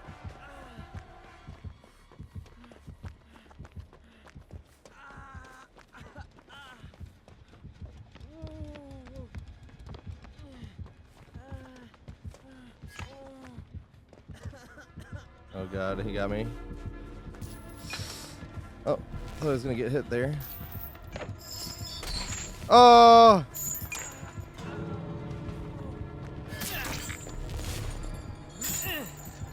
Where the fuck is he? Oh, he's right there. Damn.